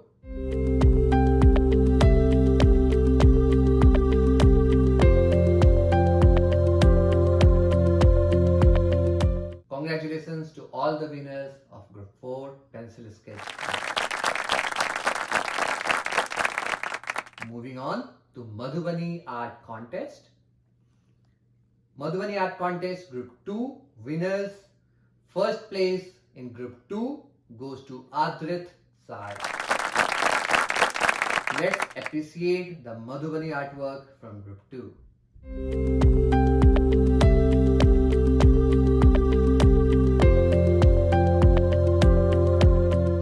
Congratulations to all the winners from Group 2. Group 3 Madhubani Art Contest. A special mention goes to Pratikshya Maharana. Congratulations to all the winners from Group 3.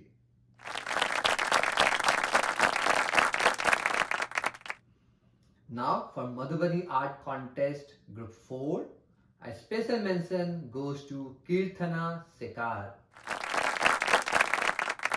Congratulations to all the winners from Group 4. Moving on to Drawing Contest. We have first place in Group 2 for Drawing Contest goes to Arna Sriram. A second place winner in Group 2 is Akshara Pocham. A third place in Group 2 goes to Akash Indusekhara. Let's now see the wonderful drawings from Group 2.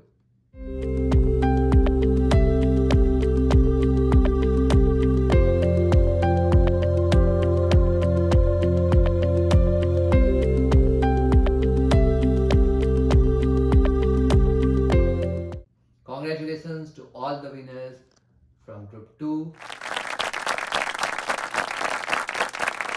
Moving on to Drawing Contest Group 3. First place in Group 3 goes to Sannidhi Bhatt. Second place in Group 3 goes to Pratikshya Maharana. And we have a special mention in Group 3 for Vibha Sami.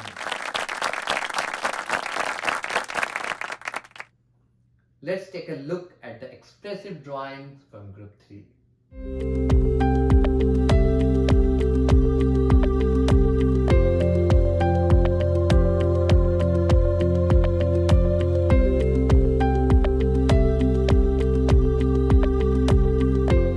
Congratulations to all the winners of Group 3 Drawing Contest. Moving on to Coloring Contest. We now move to Group 1 and we have a special mention in Group 1 for Mihiran Vinod. For Group 2, first place in Group 2 goes to Shakti Sagar Sonje. Second place in Group 2 goes to Nandini Ravisri. Third place in Group 2 goes to Shreyan Mandal. And we also have a special mention in Group 2 for Gautam Gokul and Arna Sriram. Now let's enjoy the vibrant color entries from Group 2.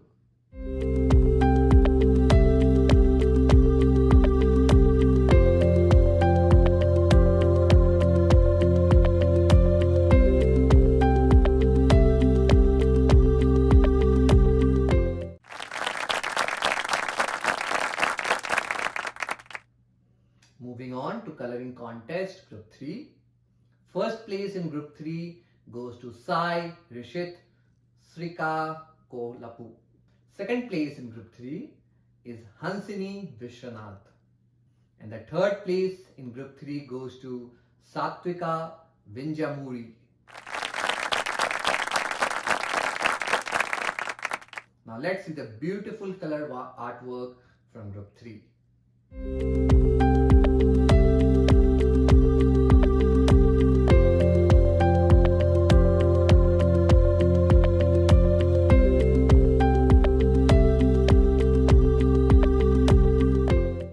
Big heartfelt congratulations to all our winners and participants.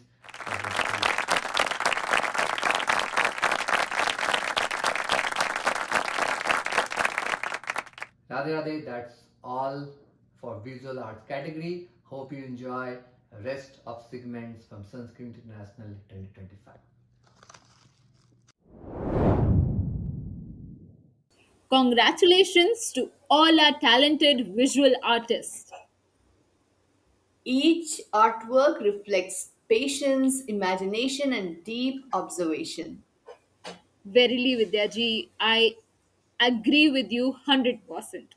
May you all continue to express beauty and meaning through your art. Absolutely. We now move to another inspiring interaction with Aishwarya Ji, the talented great granddaughter of the one and only Bharat Ratna M.S. Subbalakshmi Amma. Passing it on to Pavitra Sampath for this exclusive interview with Aishwarya Ji. I'm so excited to hear all her experiences.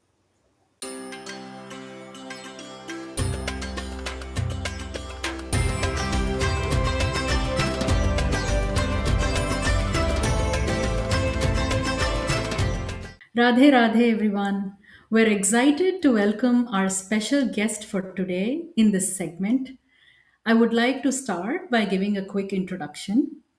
Aishwarya and Saundarya are the great granddaughters of Bharat Ratna M.S. Subbalakshmi Amma and granddaughters of Dr. Radha Vishwanathan. Aishwarya was blessed to begin her first lesson at the age of 4 directly from her great grandmother M.S. Amma, and her grandmother Radha taught her for almost 20 years. She has also been learning from Karnataka Kalashri Vidushi Srimati Jambu Kannan for the last 17 years. She is also a proficient Veena player. Saundarya has been learning under the guidance of Sangeeta Kala Acharya Srimati Neela Ram Gopal. She is also training on the violin under the tutelage of Srimati Amutama Murali and Sri Vishwajit Mathur. Presently, she is under the tutelage of Sangeeta Kalanidhi Vidushi A. Kanyakumari Amma. She is also an upcoming Bharatnatyam dancer training in the Varur Bani under Srimati Sumitra Nithin. Both the sisters have training in Hindustani music as well under gurus Pandit Nagaraja Rao Havaldar and Sri Omkar Nath Havaldar. Currently, the sisters are learning Carnatic classical music from Vidwan Sri A.S. Murali. They have performed on various platforms and gained a lot of rasikas. They had the privilege to sing in front of our Honorable Prime Minister Narendra Modi ji as part of MS Subbalakshmi centenary celebrations. Our maestro Ilayaraja has released Venkatesha Suprabhatam sung by them in December 2021. I would like to welcome the older sister Aishwarya, who is with us today, for a wonderful interaction. Namaste and welcome, Aishwarya ji. Hello, namaste. Hi. We understand that your training began very early in this great lineage. Would you be willing to share one special memory or lesson from MS Subalakshmi Amma or Radha Amma that has stayed in your heart? See, I started learning when I was very young, before I even knew who both of them were. They were just my grandmother and great grandmother. But I was very fortunate that both of them started out my music journey. Uh, MS Party always used to emphasize on the importance of practice. So that has always stayed with me. Of course, my grandmother, Srimati Radha Vishwanathan, has taught me countless lessons, music, discipline, perseverance, and the most important thing which has stayed with me is to stay humble, however great or great a personality you become, and awards or recognitions do not matter, and what really matters is how true you are to the art form.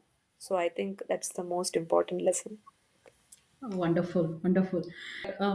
For the benefit of our young participants, could Hmm. you kindly describe what a typical day of sadhana and riyaz looks like Hmm. for each of you? Um, how does your day go? See, always when you sit to practice, I believe that whether you keep aside, I'm talking especially from a student side point of view, and also how we practice. Because Soundarya and I teach a lot of students, Mhm. and usually there's a lot of hurry while you practice. What is sadhana? When you don't have a time limit, when you don't have something which binds you, then it becomes sadhana. So whether it is 30 minutes or 1 hour, you keep aside, you can probably keep a timer, and then once you set the timer, you should not keep seeing the time. You should get into that mode and allow the music to take over you. That's when it becomes sadhana. You cannot say, I have practiced this 5 times, I have practiced this 10 times, that is sufficient. No, if you feel like practicing it 10 more times, you should have the time. Time should not bound you, bind you, sorry, not bound. So when we practice for hours together, and there are days when we relax and we don't think. When we relax, we never feel guilty because we always do justice when we get the time. And Exactly. most likely we don't even miss a day because music is part of our life. That's And wonderful. sadhanas, when we start slowly singing all the notes for a couple of seconds, you first listen to just the shruti. It is a meditation. Mhm. As I'm talking, there is so much of thought process going on, how we get into that mode. And there is no pressure. We don't take pressure that I have to learn this today and perform it at a concert. No, we perfection comes first. N number of repetitions. And then we practice akaram, sarali varsai, janta varsais, dhatu varsais. Mm. Basics are important every day. There are some students who uh, are amused and say, "Oh, Saradi Varsai, you want us to revise?" I say, "That is the Mm. ABCD. Without learning your ABCD, can you write an essay?" So you cannot tell me that I'm making you practice. Even when you are old and 70 years old, you still have to practice your basics. Right. So I find that I advise my students not specifically to music because some take music seriously, some don't. But when they come to music, there should be a lot of life lessons learned. For example, discipline, and it applies to all walks of life. Whether you're going to take music or any other field, discipline and perseverance. You should not give up. So I think that is what is missing in the younger generation. They want to do everything very fast.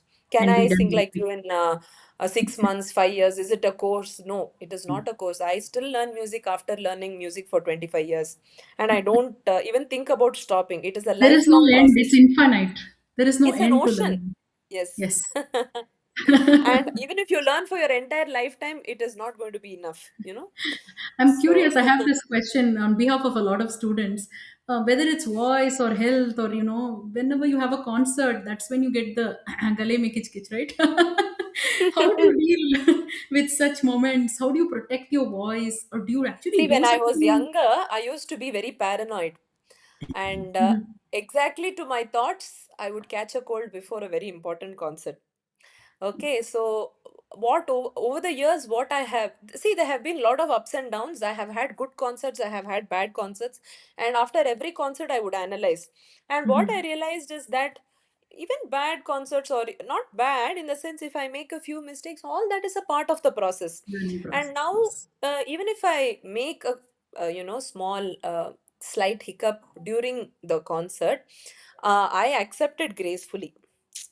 So what happens is, because in a Carnatic music concert, you don't prepare, you just let yourself go. And when you let yourself go, there are certain hiccups or something, some small mistake which happens.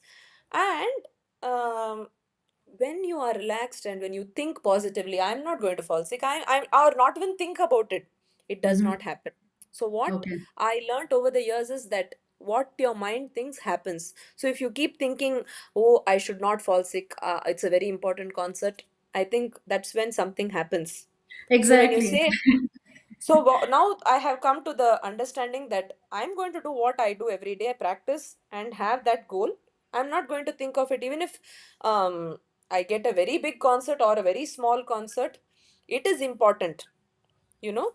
So you don't think of the magnanimity and get nervous. Don't do all that. Just be relaxed. Do your sadhana. Your output is going to be the same, in spite of it being important or whatever. So it looks So like you don't have positivity. any no ice cream eating rules or anything, huh? Actually, when I was younger, there were a lot of I had tonsils problem, but now Okay. over the years, see, the thing is, my entire what can I say, thought process has changed. So now even if I have ice cream or a cold drink, it does not Does not affect. affect you. Amazing, amazing, amazing. There are some days Um, where I've had ice cream every day for weeks, and that does not affect my concert. So it's all over the Actually, years. it's all a blessing. It's Touch absolutely wood, yes. good. So, through your YouTube and social media, many young people are discovering this music for the first time, right? Hmm. How do you think about presenting traditional music in a way that feels welcoming to the new generation who don't have so much of a background? How do you lure them in, hearing more? Do you have any Uh, special See, now methods? social media is now a very big advantage for people who did not get, the right platform because Mhm. of whatever reasons. And I think that is a big plus point. Only thing the children or whoever have to remember is that when you suddenly get an instant fame, you still should remain rooted. Your head should be on your shoulders, and you continue to do your practice, because suddenly the world will expect too much out of you, and you should be prepared for such consequences. It should not be that you become overnight fame and suddenly after 2 months people don't know who you are. So if you have to maintain and uh, have that constant fame, then you have to work for it. Correct, correct. So, based on your experience, how important do you feel it is for children growing up Hmm. today to pursue some form of art? It could be music, dance, anything in the creative field. How important is it for the kids? In the earlier days, I think every household used to have the child enrolled into music or dance, not only for them to gain knowledge, but also to be have knowledge of their roots and traditions. Mhm. And I think it is extremely important that children learn music, dance, or any art form in that matters, for them to go back to their cultural heritage, see how the composers, with what intentions they have composed, with what bhakti, to know bhakti, Mhm. the um, devotion and everything related to God, you know. So I think it's extremely important, and you need not pursue it as a career. Even if you become a very good rasika, I Mhm. think the music world also needs more rasikas as much as they need performers. So if whatever knowledge you gain, it's going to help you at some point in your life. So it is Absolutely. important that you pursue. So, you have to Be activate patient the and other not side have of your any. brain, See, when you like you have said a earlier. yes, yes, when you have a goal and a short term goal, you feel very pressurized. So I feel that children should just learn music or dance or whatever art form for the sake of it, for gaining knowledge. At some point it will help them. Absolutely. But parents who love arts are also so concerned and worried about, studies, career, what will my child do, right? Hmm. So, do you have a guidance or a suggestion that you would like to offer to parents who wish to support their children in the artistic path? Hmm. Um, See, taking the artistic or any, say, fine arts or sports is more challenging than the normal path. So, right. first, the parents should be prepared for that roller coaster ride, right? Right. And secondly, uh, there should always be a plan B, because sometimes things don't happen the way we plan it out. So an education at the back, basic education, a degree or whatever, is a must, because of course now these days you can become a content creator or whatever, but even to become a content creator you need to have a plan charted out, and it has to go systematically, Right. right? Maybe one or two videos may become viral, but after that you need to have a planned way to sustain, right? In Exactly. any field you have to sustain, so there always has to be a plan B. And when you have your child with a, first you have to identify whether your child is capable, and then you Mhm. go to the right gurus, and then you have to seek the right opportunities. So it's a lot of things which have to come together, Right. and this is the route. And they have to be prepared for the roller coaster. The society may say, oh, why are you doing this? But the positive thing is that now I see a lot of encouragement and a lot of support, and I think that's very great. Good, good. Thank you, thank you. So, well, I'll probably ask one of the final questions I had. If you could leave our Sanskriti International children with just one lesson, what would Mhm. you lovingly ask them to remember? The most important lesson is practice, whether it is your studies, education, or you're going to do a sport or anything. Everyday practice and discipline and perseverance is what is important. You may not get success at the very first attempt, you may fail, but I think that when you make mistakes, I always advise my students who come to class, I ask them to make mistakes confidently. So when you make mistakes, that is when you learn. If you're going to be scared of committing a mistake, then you're never going to learn. So I would tell all the students to attempt something very daring and new. Do it with all your confidence, and I'm sure you're going to discover something amazing out there, because music and the art form is, you find so much of creativity, and only when you get creative you find gold. So Mhm. you have to let yourself go, and don't be scared, and practice and discipline. Don't expect the result, and do what you're doing today. Do your everyday routine, and you would get there someday. Wonderful, wonderful advice. Yes, absolutely.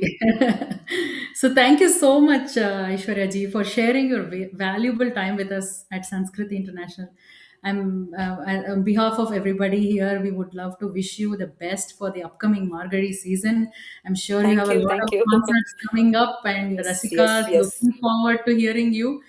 Um, I hope we do see some of your recordings back on YouTube. Absolutely. Yes, Please do yes, keep yes. posting some concert Oh live yes, oh videos yes. for the benefit of all of us. We're always Oh searching yes. and looking for your performances online. Absolutely, absolutely.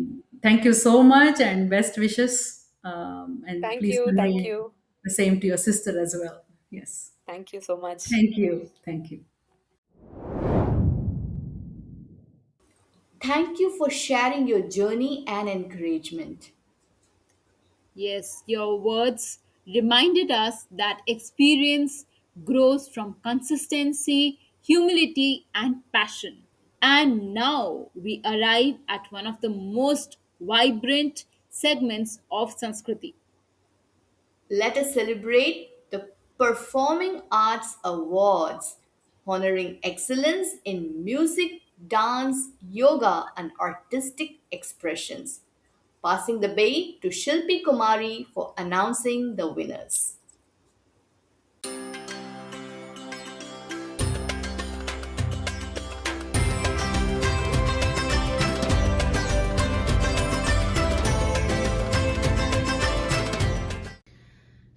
Radhe everyone. So now we will move on to performing art group categories. First we will go with group singing contest.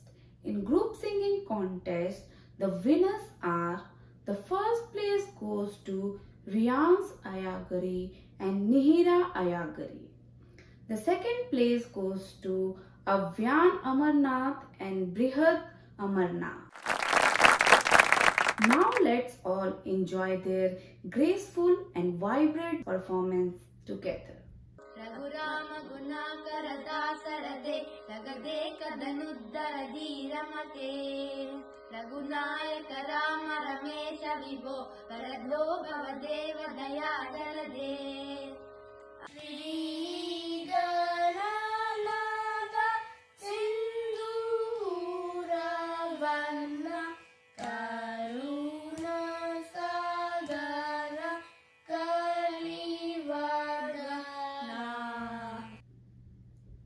Congratulations to this wonderful family and friend teams. Please give them a big round of applause. Next, we will move on to group dancing. In group dancing, our winners are: the first place goes to Hiya and Navya. The second place goes to Sri Srishti S. Hedge, Sahasra Potlapalli, Kashvika Gopinath, Ananya Vilagondula, Gauri Vinesh Jayalakshmi, Shreya Balaji, Anaga Nair, Nivedya Vaikat. The third place goes to Diksha Turwale, Sakika Sajit, Snigdha Koti, Vasundhara Gunasekharan. The special mention goes to Advait Dodla, Akshara Pocham, Ishana Senthil, Anika Nair, Tanya Rajesh, Isha Mulapuddi and Abidas. The most famous award goes to Srishti S. Hedge, Sahasra Potlapalli, Kashvika Gopinath, Ananya Velagondula, Gauri Vinesh Jayalakshmi, Shreya Balaji, Anaga Nair and Nivedya Vaikat. Let's sit back and immerse ourselves in their beautiful and expressive dance performances.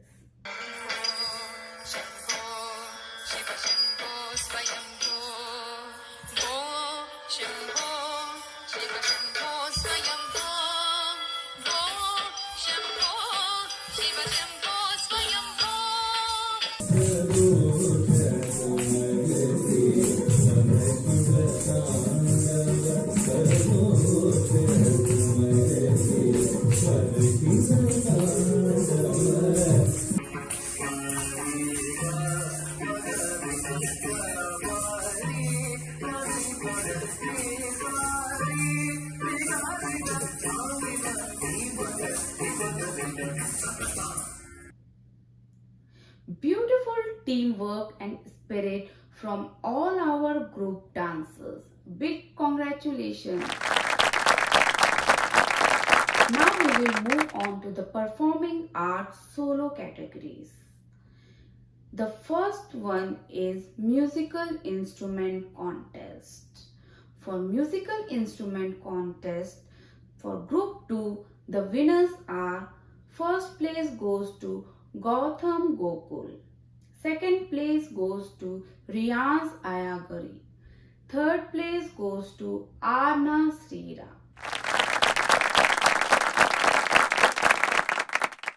Let's open our hearts and enjoy these enchanting instrumental renditions.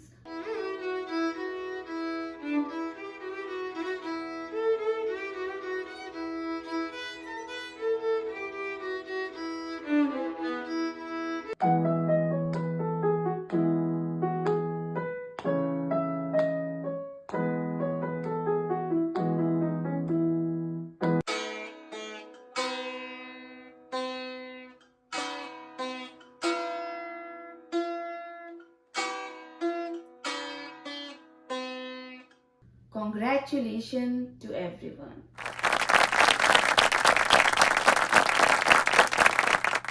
In musical instrument group 3, the first place goes to Vedika Amit Karve. The second winners are Manish Upadhyay and Sai Navneet Narayanan. Let's all enjoy the soulful melodies of their beautiful instrumental performances.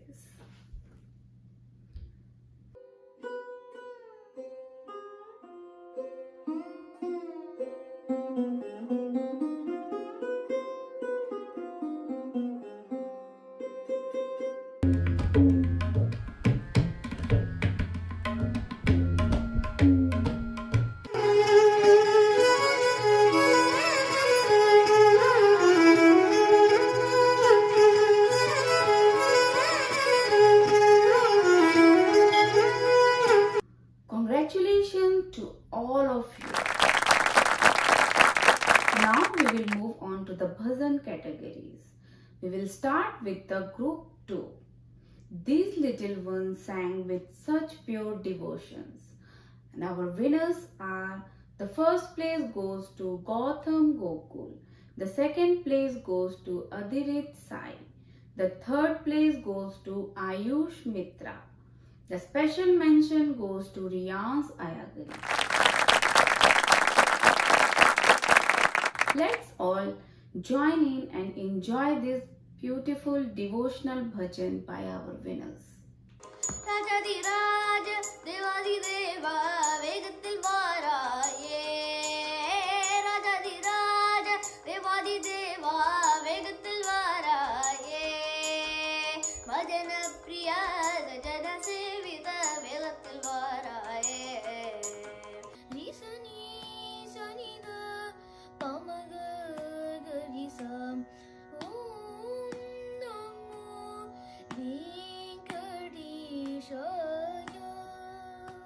जो मिलना है जिन खोजे वही पाए. Congratulations to all our talented staff.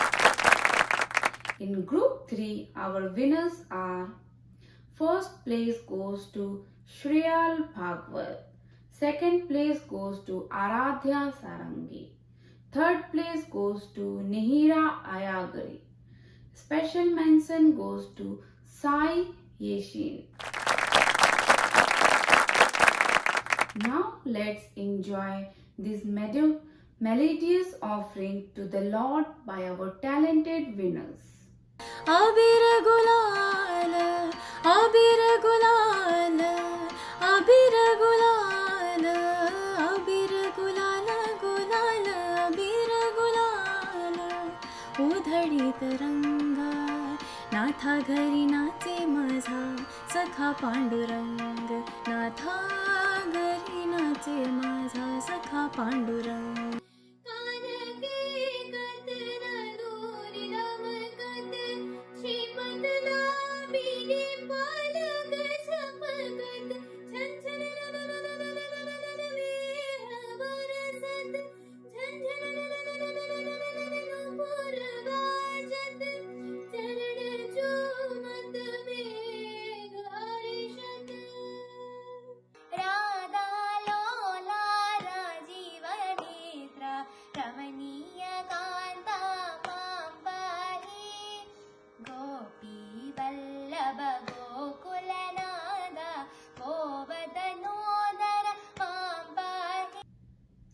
Congratulations to all young devotees.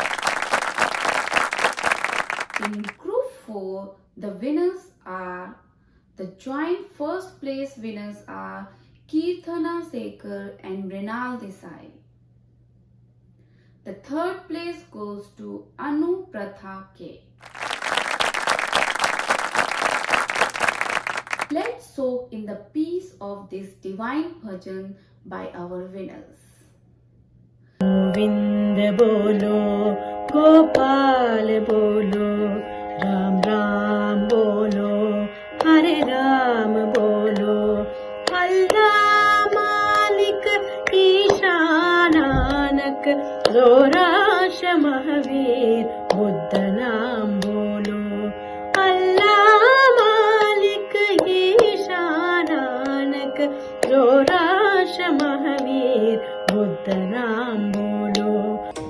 अबीर गुलाल उधळीत रंग, अबीर गुलाल उधळीत रंग, नाथा घरी नाचे माझा सखा पांडुरंग, नाथा घरी नाचे माझा सखा Pandurang.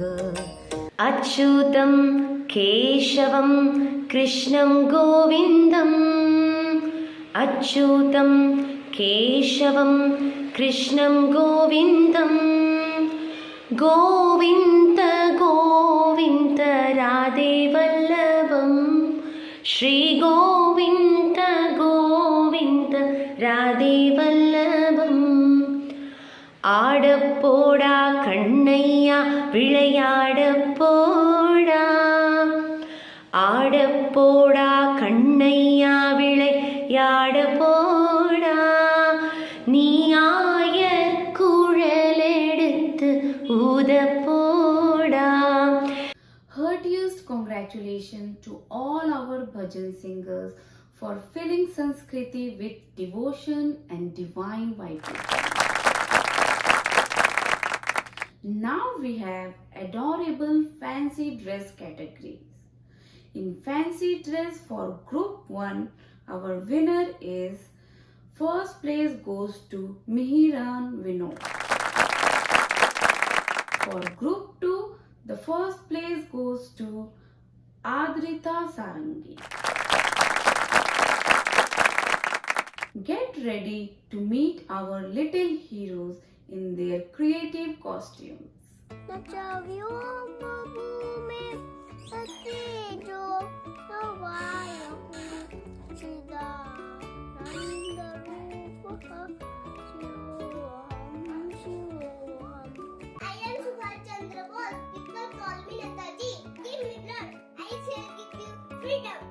So cute, so creative.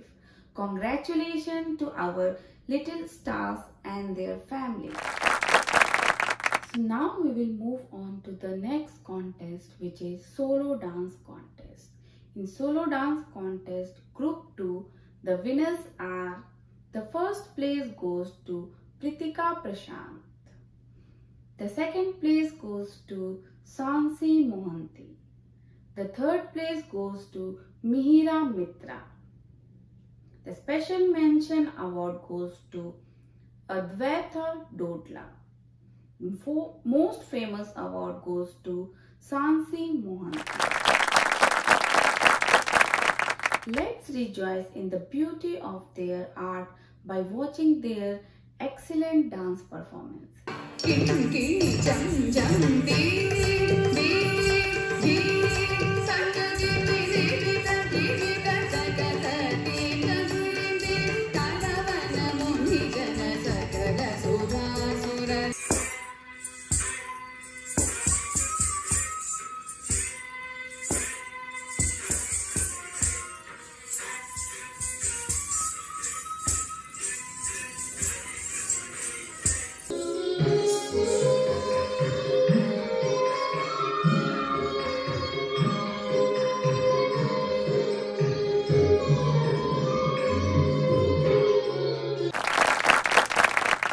Congratulations to all our winners. Now we will move on to group 3, and the winners are: first place goes to Divyansi Chakoti, the second place goes to Sana Panda, third place goes to Anaga Nair, special mention goes to Anya Rath, and the most famous award goes to Anya Rath.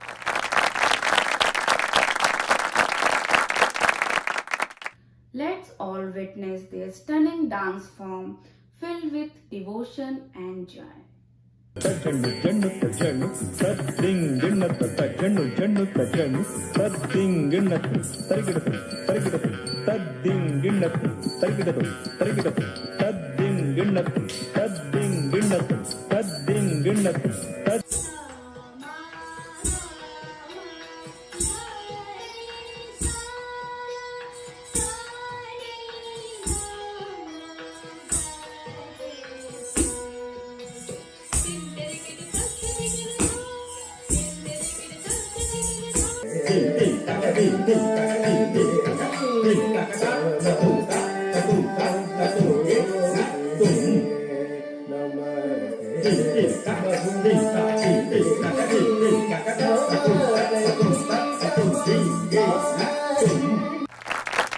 Courteous congratulations to all our winners. So now we will move on to Group 4. The first place goes to Suchismita Bera. The special mention goes to Gauri Advait Doot and Harkut Diksha. Most famous award goes to Suchismita Behera. Let's all cherish this moment as we watch their beautiful, heartfelt dance offerings.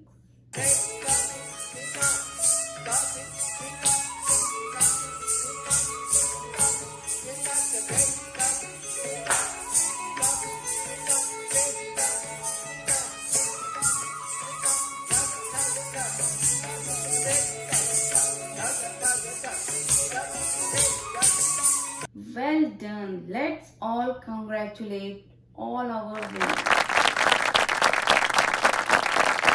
Now we are moving to our next contest, which is solo singing contest. In that, for Group 2, our winners are: first place goes to Vishnu Priya Krishnan. Second place goes to Kriti Hatan Gadi. Third place goes to Gautam Gokul. The special mention goes to Angad Mehendale. The most famous award goes to Kriti Hatan Gadi. Now let's enjoy this melodious singing performance from our winners.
Congratulations on this beautiful achievement.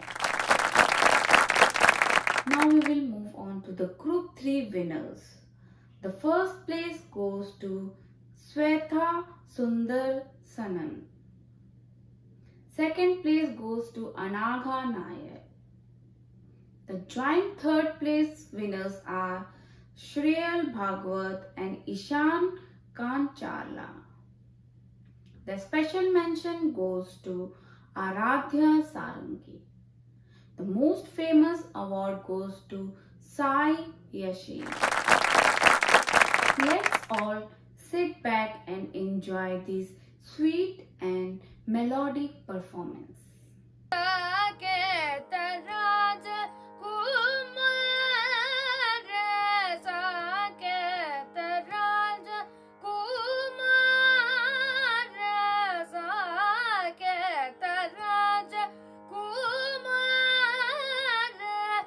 तेरी वलो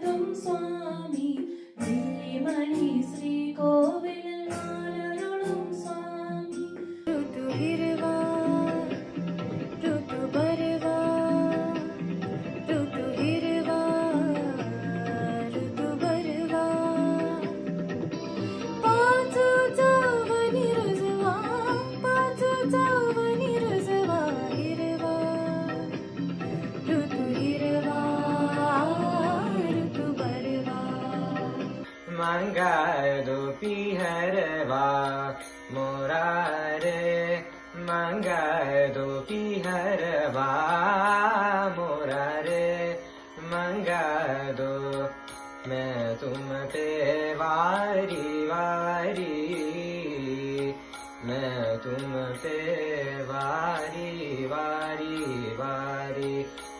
Kudos and congratulations to all of you. For solo singing group 4, the winners are: the first place goes to Kirtana Sekar. Second place goes to Sudha Madhuri Pothur. Third place goes to Arjun Nair. The most famous award goes to Sudha Madhuri Pothur. Let's enjoy this beautiful flow of music and melody together from our winners. ஆறுமுகனை நேரில் காணாது ஆறுமோ ஆவல் எருமையில் ஏறி குன்றுதோறும் நின்றாடியவன் எருமையில் ஏறி குன்றுதோறும் நின்றாடியவன் பேரும் புகழும் தெரிந்தும் அவன் பேரழகை பருகாமல் மெய்ஞானமே சேர்க்கும் அருள்வாணி திருமலர் தாய் போற்றி வா கண்மணி வணங்குவா கை வீணையை ஏதும் ചെമ്പയ്ക്കനാദം നിടച്ചപ്പോൾ തന്നെ ശംഖം കൊടുത്തവനേ പാചജന്യം കൊടുത്തവനേ നിന്റെ ഏകാദശി പുലരിയിൽ ഗുരുവായൂർ സംഗീത പാർക്കടലല്ലോ. Congratulations to all our solo singers. Your voice truly touched our heart. Now we will move on to the yoga contest. In yoga category for group 2, the special mention goes to Navya Mupurti. For group 3, the special mention goes to Sri Vibha Srinivasan.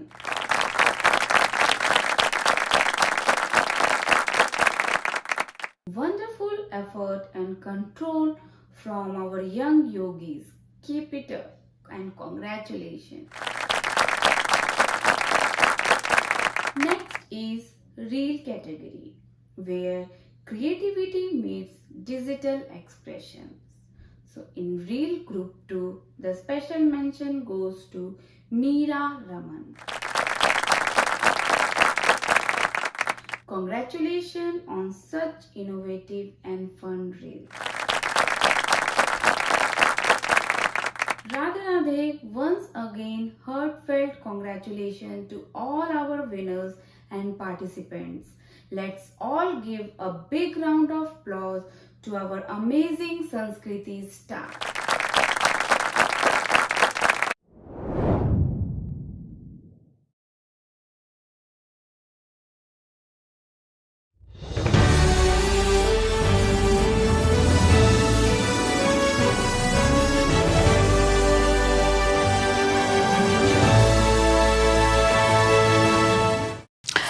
Once again, hearty congratulations to all the participants and each and every award winner today. I'm sure you all had a wonderful time so far, and so did I. And now we are all waiting for that perfect moment, that special moment, announcing the Sanskriti Idol title winners. And once again, we are so blessed and honored that Swamiji will be announcing the Sanskriti Idol 2025 award winners by in spite of his busy schedule, Swamiji is joining us and he is going to announce it.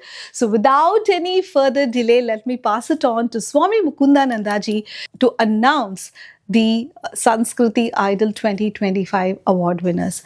Radhe Radhe Swamiji, and humble pranams at your lotus feet.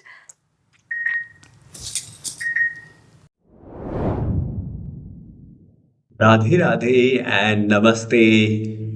After such a wonderful, fun-filled, talent-imbued and devotionally surcharged Sanskriti International 2025, everyone is agog with excitement to hear the results of the Sanskriti Idol title.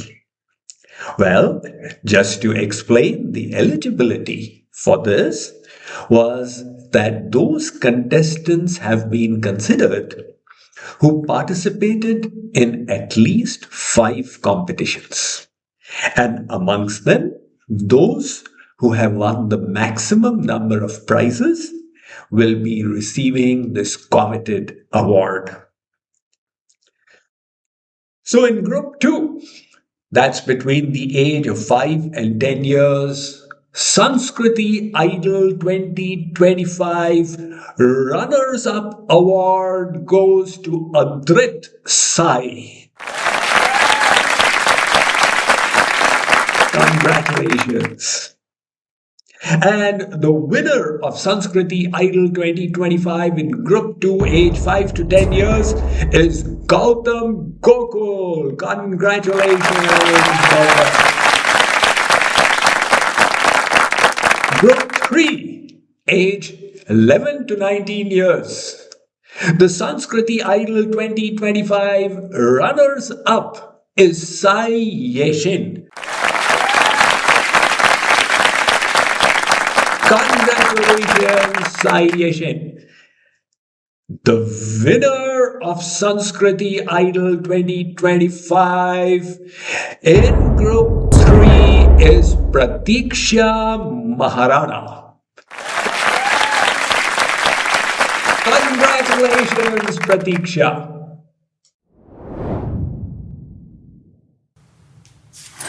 Radhe Radhe. Thank you so much, Swamiji. Once again, we are so humbled and so blessed to have you on this platform. And once again, thank you for taking time out of your precious schedule to be here and to announce the Sanskriti Idol title winners. Thank you and Radhe Radhe. So with that, we are very, very happy and very blessed to have been a part of Sanskriti International 2025 at this juncture. Once again, our humble pranams and gratitude to Swami Mukundananda ji for this platform, and my heartfelt congratulations and kudos to each and every volunteer of Sanskriti International, right from conceptualization to making the website, the marketing material, to publicity, to all the administrative work, to all the interaction and communication work. It is all an offering of love and devotion by many, many volunteers of JKYog who have been working behind the scenes. So a heartfelt congratulations to each and every one of them, and special kudos to all our participants, and special thanks to all their parents for choosing this platform. With this, we wrap up Sanskriti International 2025, but we will look forward to meeting you again in 2026 as part of Sanskriti International. Radhe Radhe and Jai Shri Krishna. Radhe Radhe.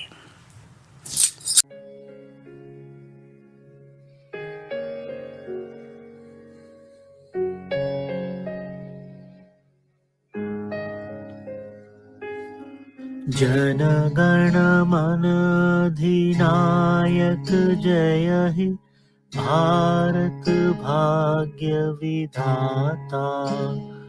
Punjab Sindh Gujarat Maratha Dravida Utkal बंग। विंध्य हिमाचल यमुना गंगा चंचल जलधि तरंग तव शुभ नामे जागे तव शुभाशिष मागे